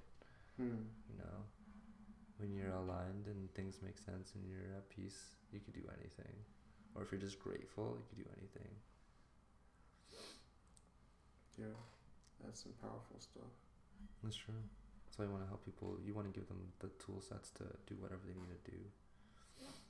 That's what I'm after, you know, which, again, self-love is the biggest one. It teaches you all of it. You just got to help people move to that place. Step-by-step process. It's not simple. And a lot of people don't even know where to start. So I'm here offering and scattering information, and opening up is such a huge component. And people don't see the correlation. People think it's hard. So if they can open up with me privately, that's fine. If they can open up with me on stream, that's another level up, because that's hard. you know. But it's another step closer of like, can you be honest with yourself, with me? You don't have to, but if you can, that's a step, because you're expressing yourself. Usually you keep those thoughts to yourself, but I'm going to tell you that it's okay to have those thoughts, so you keep going. And then you're online, you're doing it online, and you're like, oh, I have nothing to be ashamed of in this space. Then you can keep doing it for yourself in real life, and you start unfolding more, and you get closer to loving yourself. That's kind of the magic. It takes time. But if you're active and you say like you want it, like I need it figured out, it comes faster. Just like anything else. You like speak it into existence. Like, oh, I'm working on self-love, I don't know what it means, but I'm working on it. I'm trying to figure out what it means. And then you start noticing more self-related everything. Like, okay, maybe I should start doing this, or maybe I'll do this. Oh, I feel better. Like, oh, is this what it means to love myself because I feel good, or this doesn't feel good? You learn. Why does it say thank you? We can talk about anything and everything, no judgment. Thank you. Next. Leave me. I don't even know what says thank you. I'm tired.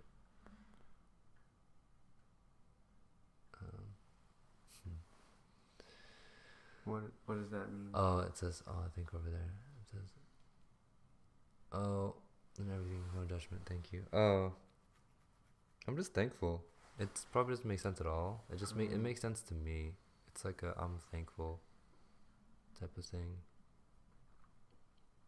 That's all. But everything's always changing.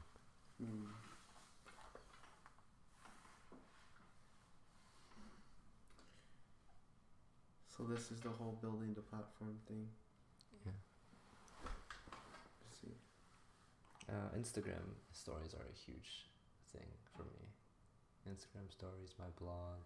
I don't reference my blog as much right now anyway. The podcast and the streams, like I want people to hear it. Like when I don't know if you saw, like I posted to my story and stuff about like Jamie, Justin, and my friend Andy. Did you see those?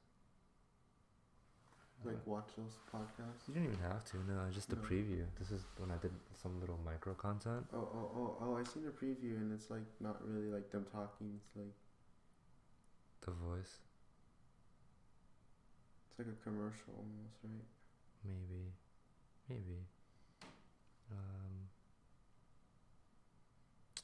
Let's see where it is. Okay, so like something like this. Yo, I want to do like a cooking show It on YouTube. completely like subsided me, like really hardcore. Like it. Okay, so yeah, this was Jamie's. This is when I started getting deeper into my drug addiction, and then it completely like subsided me, like really hardcore. Like it messed up my mind. It messed up my physical body. It nearly almost took over my. So doing micro content like that, like if I had the time, I was just experimenting to do it. That's who I am. Like I'm gonna experiment. I play things and I'm like, okay, this works. When it's full blast, like I'm ready to do this, I would have already known what I need to do. And then this one was Justin's. And then my best friend, shout out to Nathan Nisai, I lost him to suicide. Damn. And then that messed me up. Crazy, And then Yeah, so stuff like that. And then I think the last person was, did I even save hers?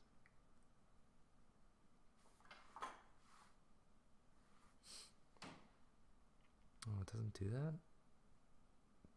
Gallery? I don't know. But yeah, I did another one with, yeah, it doesn't show up. Maybe it's on my other phone. She was just talking about, damn, I don't even want to say it because it's so good. No, but she was talking about being in a toxic relationship. And she talked about regretting something and someone being in an accident. She never got to say what she wanted to say, all that kind of stuff. So like that's the type of shit I'm pushing for, like, whoa, who would just come out and say these things like it's normal? And there are some companies out there already doing stuff like that, but I just really want to push that. You're like the whisper app. Yeah, You know what I'm talking about. except with people showing their faces and shit and being someone there for people. And So what is it, like liberating? That's what it is. Like for me, No, well, Like- what do you get, what do you get out of it? me, Yeah. the progression of the human race. Okay, what did like why do people sign up to go on there? Like why? Like, do they feel like it's gonna liberate them or something? No, when people come on, okay, sometimes people come on, whether a podcast or a live stream, because they want to tell me something. They wait and they respect what I'm doing, so they want to support what I'm doing. And they understand, like, oh, okay, like I fuck with what Vattana's doing, so like let's try to make this impact. I'll share my story. I fuck with it. Yeah. Yeah. I fuck what you're doing. Like, I don't know what to do, but try to bring traffic. I don't know how I can do it, but show up. It's like, it's content. Like, that's all I can do. Like, yeah. Well, one time someone. For now, that's all I know what I can do. One of my. I find better ways. You'll learn. One of my guests. They were blasting it on their own social media, like early in the week, and then when it came time, we actually had the most viewership during his stream the whole time. The most, because he was talking about it and like promoting on his stuff when it came time, and I was like, damn, like our numbers are just stuck here, and that's really good that it's this high. I was like, no, I haven't had that yet. I didn't know what to expect of it. Yeah, so he had an idea. He was ready he came with topics. He was ready. Cool. So like that's the difference. It's like most people aren't social media people or aren't good with it or don't blast much. They'll maybe share it once, but when you, it's all about storytelling, like when you go on content, like what are you drawn to? What do you like watching? So I've always been big on combining stories and lessons. And shout outs and shit like that, right? Yeah, I do a little bit of everything. Like I think the other day I posted a video of me dancing. Something that I wasn't proud of, like visually, I was like, oh, if someone saw this, it's kind of like whatever, it's fucking garbage to me, I'm like, I like the choreography, but the execution was shit. So I posted it, and some people would be like, oh, like that's dope, I got some good stuff, but like it's not the point. The point was I was gonna say, I took that and I turned it into a story of like, let me tell you why this turned out this way, and basically like why I'm not happy with this result. And it stems from a trauma of sorts, and this is why, and it's translated into my dancing, and then I've learned and grown from it, and this and that. So I based a story around it, then asked a question at the end, just to test to see if there's any engagement. And some people were like, yeah, it was very interesting. It gave me some insight, or someone sent and said this actually. So out of me sharing a dance clip, turning it into a story by sharing my personal experience. My favorite thing that I got was I forget the person who sent it to me. Sarah. She sent me this. She said this. So okay, I said. That's a lot of words. I said this. So this is part of it.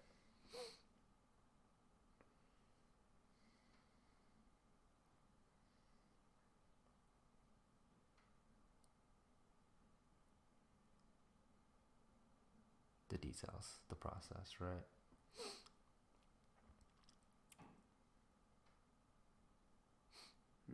Okay, so that's me building a story around just a dance clip, a video dance clip, right? Because people will see the clip and be like, "Oh, it's dope." I can, as someone who wants to share and help people level up, how can I turn this into something more? Right. Okay, and so then she wrote this, and I'm like, "Yo, that's the wave. That's what's up." It's the whole your own worst critic type thing. Like holding herself back. And people do that, and so when you can speak their language and you can relate to them. So if she views me, she's never said it like completely besides like loving me and appreciating me and thinking I'm amazing and all this stuff, right? And trusting me. All that's there. So she perceives me a certain way. The brand is there. Then the brand decides to share a little something more that is a different side that she may not see. And then she's like, holy shit. He went from that to the person that I respect so much today. I could do that. There's no way that I can't. So thank you for that, for sharing. So that's, to me, that's why the process and little bits of info, when someone cares enough, is the most important part. So besides being well known for what you're known for, it's like being known for like the things that people don't know you for. You know, the how did you get there, and what did you have to suffer, and what was it like? You know, that's what I'm interested in personally. I think that is what people don't talk about enough. You don't see people posting their process online. You see the result. Oh, You see the I beauty. I You see the perfection. You see. Oh, like how I'm talking about. Mm-hmm. Like people make it appear like it's magic or so easy. Or Exactly. They only post the good shit. That's what social media is. It's all the highlights, and I'm I like, get what you're saying. Yeah, I like that raw feeling. Like here's some post everything. I post ugly shit sometimes, and I'm just like, bleh. Starting to question it though myself. Starting to question it like. Dude, I always. I'm trying to give it to people raw, but still have it clean. Yeah. In a way. And I think that's where the story is gonna help out a little bit. You know, figure out what works for you. It's different for everybody. You know. Yeah.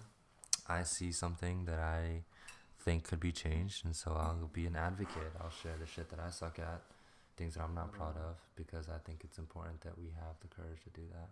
And I see it impact people, and I see that they start sharing things in their process, and I'm like, and they go on to inspire people, and I'm like, motherfucker, you doing it right. That's what's up. So you don't have to do that, but it's cool. This person's still with us. You can do that with your Twitch, okay? Wait, what? No, just answering. Oh, how to adjust it. Yeah, the order of everything is, all I care about is as long as people see Real Talks every Sunday. Everything else is whatever. It's Okay. because I want people to understand what's going on with the stream. That's why I made it that way. What's up? No, I totally get what you're saying. I was gonna ask, did you make it black or is it's like that? Twitch? Yeah. It's either white or black. But you have to pay to do all this? Like, are you actually Hell paying? no. The only thing I pay for content-wise is I have to pay to have a podcast. That's what I'm saying. Like, did you have to pay Twitch? Like, is there like a subscription? So I can do this at home. Like, I can just go log in right now, put on my headphones, be like, yo, who's here? And they'd be like, nobody, and you just figure out how to get people there. Yeah, you practice. You learn the game. There's a game. If you pick a platform and you dedicate your whole life to it, but that's the thing, I know enough, but I haven't done it yet. Marketing is tedious. Branding is easy. Branding is what you want to be seen as and understand it. The beginning is tedious, but then it gets easy. So this is my brand. I'm straight with this. Is nothing. I'm not lift. Nothing, right? The marketing is time. The game of Twitch is not to just sit here and stream and pray for people to come. Right. It's everything around that. It's this title. So shouldn't we be doing something right now like? Could we be marketing right now? Shouldn't we be marketing right now? No, because then we can't stream. Unless I had someone else marketing while I'm streaming. So what would you be marketing? Your Patreon? So this is what you do. When you no. So that's not marketing. Let's give itself a challenge right now. See if we could get some money going. With the power of all this gadgets. I'm too tired. Too tired? Yeah. But okay, so marketing meaning like the game is understand how the platform works. Right. How do viewers jump in and out? How do you use Twitch? How do others use Twitch?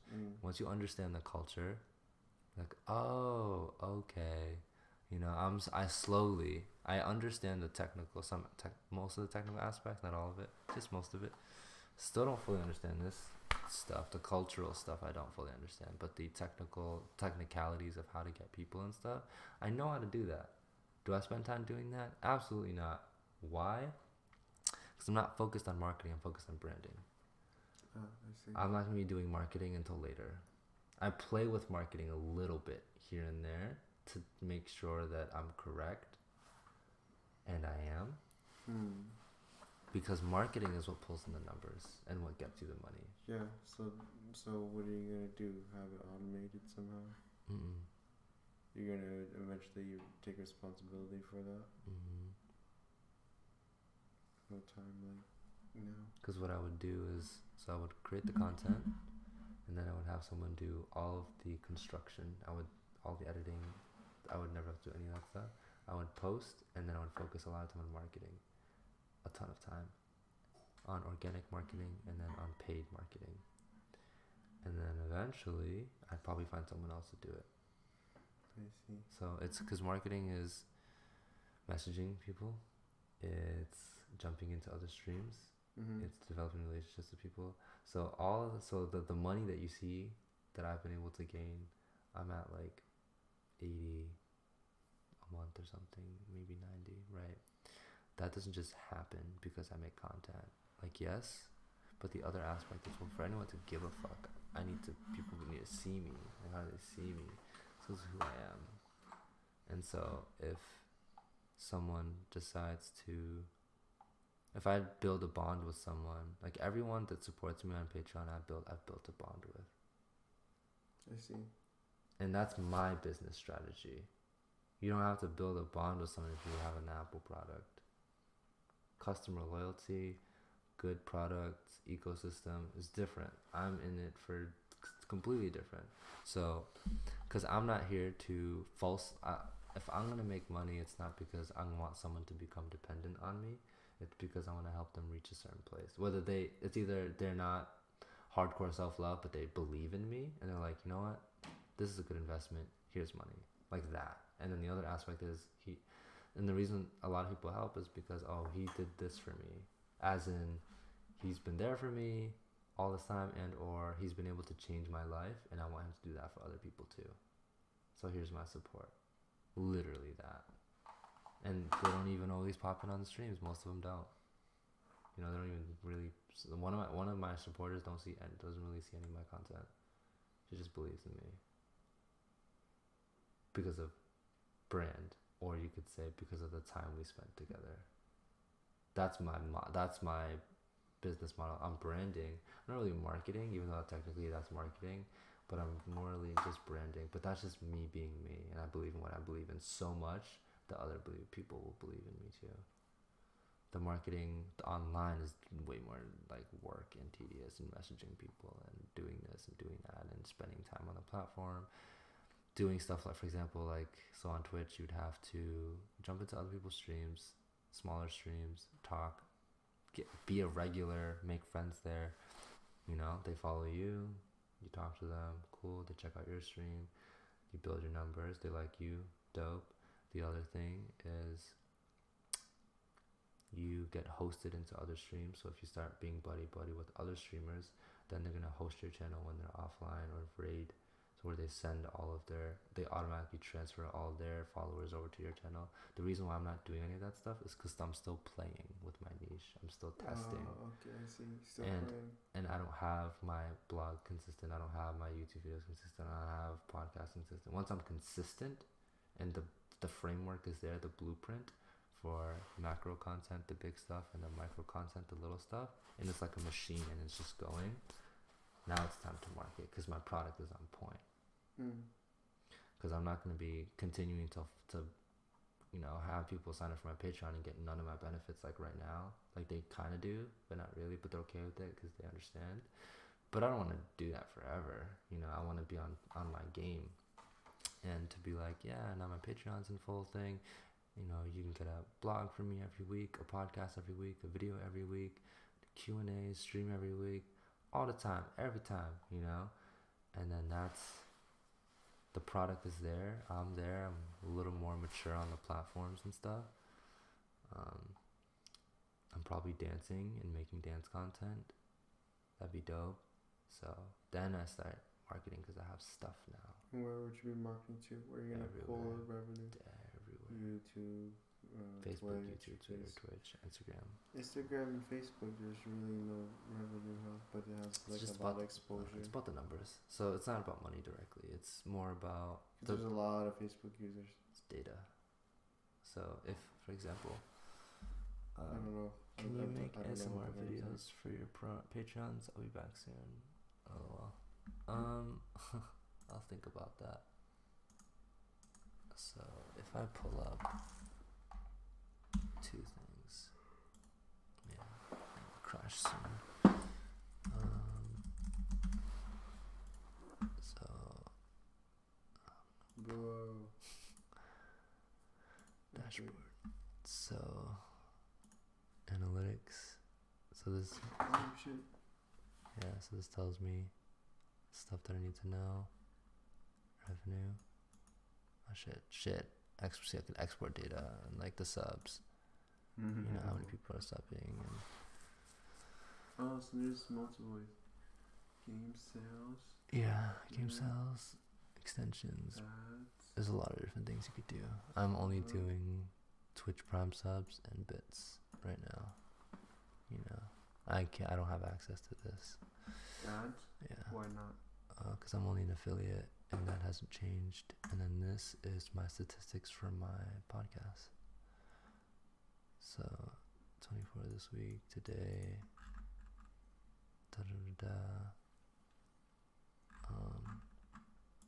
This is like all time. Does it tell me all time? Oh, all time. I have 149 downloads. So it's like, so I'm not getting paid. I'm paying, but it's the numbers over time, but it's the data, you know, when it's like, oh, I have, like, there are platforms, like podcast platforms, where it's like, once you reach 10,000 downloads per episode or whatever, we can start helping you get sponsors and stuff. And I was like, see, that's so cool.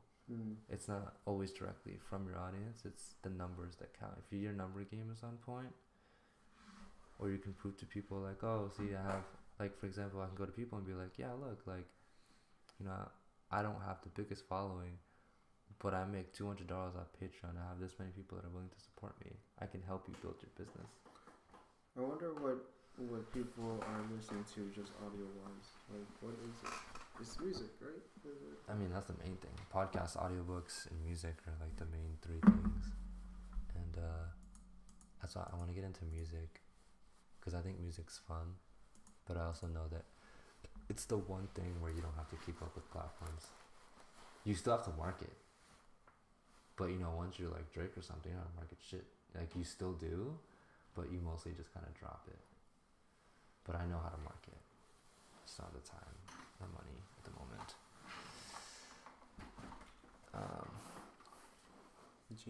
Jamie's been saying, like, well, he messaged me once and he was like doing DoorDash. Right? You still do DoorDash? I haven't lately in like 3 weeks, but yeah, I do. I signed up and I was like, I'll schedule orientation tomorrow. Oh, really? Yeah. I have to go all the way to Brookline or something and do orientation. It was that, or I wait for the mail for the kit. Yeah. So what did you do? Mail, because I wasn't in a rush. Oh, okay. I'm not in a rush. I was just like, I got the time. Yeah, I watched the videos. So what you do, and then you're ready to do it after that? You have to make sure you have the card. Assuming you get the card. Once you have the card, you're ready to go. And then you get the card, and then what? You just go. You do a delivery. Yeah, you select an area that you're gonna be in. Well, I don't understand the whole $1.50 sign and stuff like that. What do you mean? Like, there's like $1.50 in the low area. What does that mean? Oh, bonus. Like, you'll get an additional that amount per delivery for a certain amount of time. How much is it for a delivery? What are typical deliveries in Lowell? The lowest you'll ever see is like $6.50. The lowest. In Lowell? Or in anywhere. The lowest you'll ever see. But okay, what is a typical day in Lowell? Do you do it in Lowell? Well, if I did like if you do during the windows, and the thing is that it fluctuates. It's not consistent. So depending on the day. But usually if I do a shift in the morning from like 10 to 1:30 or something, I'll make at least $30. It's not a lot, which is terrible. Or like 40. Yeah, it's bad. But and then at night, if I do like, dude, that's like all your gas. Yeah. No, it's not. It's honestly not that bad when it comes to gas. It's really not. It's that part. People are just like, it's really not that bad. What? I said that's the worst. $30 after 4 hours of driving. That's like, my gas. Like three. Not. Jeez. But see, you don't drive that much. So that's like, you drive and you park and you wait sometimes to get food, and then you drive again and you just drop it off. Okay. And then like if I do like 5 to like 9 or something like that, then I'll make like, I've made it between 50 to 70. fuck, it's terrible money. So it's just extra money. But if you it's better than no money. Well, yeah, obviously. I mean, if you have no other options. If you have time. It's terrible. Because I've survived off of driving jobs through the summer. If you got nothing else to do, like I can see it because it's better than nothing. It's something that's coming in. You know, I can see why. Like I think the best when I really try, and it's not. I don't really do delivery. It's Uber and Lyft. That's usually better than that. If I can't do Uber because my car is a coupe. Oh. Fucking stupid. Yeah, those like if I did like a. They should allow like single passengers. Like yeah, just one. If it's just one, yeah. If it's not like 4 people, they should. You know what I mean, right? Dude, I would be making anywhere between $250 to $350 or so, or close to 400 in 12, 15 hours or something. Driving. You can even rent a car too, right? Mm-hmm. So I don't have to try and use my car. I just like rent a car.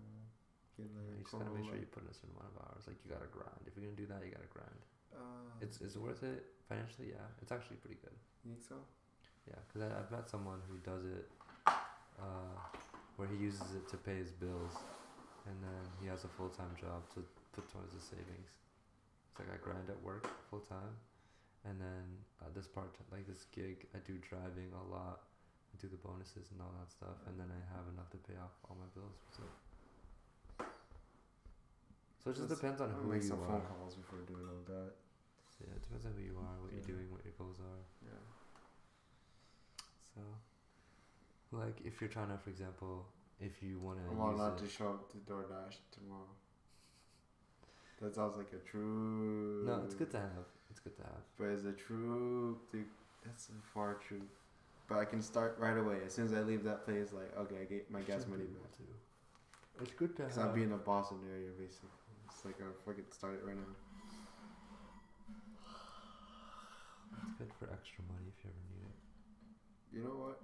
There might be some good content right there. Like I'm coming out here. Let's do this. Let's see how much money we can make DoorDash out here in this area. What you could do too is, because all that stuff is like contract work, so you could like brand yourself. How do you brand yourself? You make an impression when you do deliveries, when you talk to restaurants. That's what I mean. It's like taking advantage of those small windows. You're doing your job, but like you do a little more. What's like solicit myself?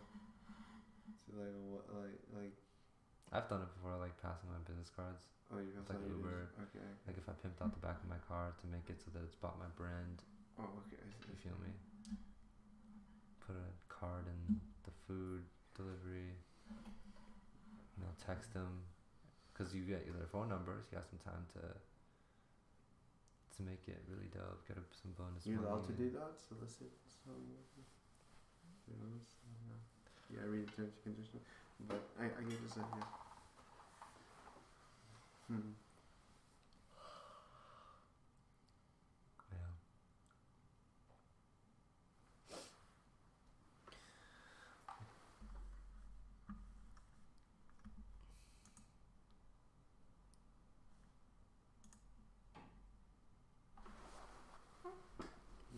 It's the same. Just want to see where it's at. So I think at 4 upload speed, then you're good. But at 2, you can't do anything. 2 and 3, you can't do much. Yeah, 4. I guess that's how much you need to stream. It's 4 on Twitch, like 3.5 to 4. Because I'm not having any issues. Oh, cool. Yeah, seeing it. I'm not having any problems. Yeah, 3.8. Okay.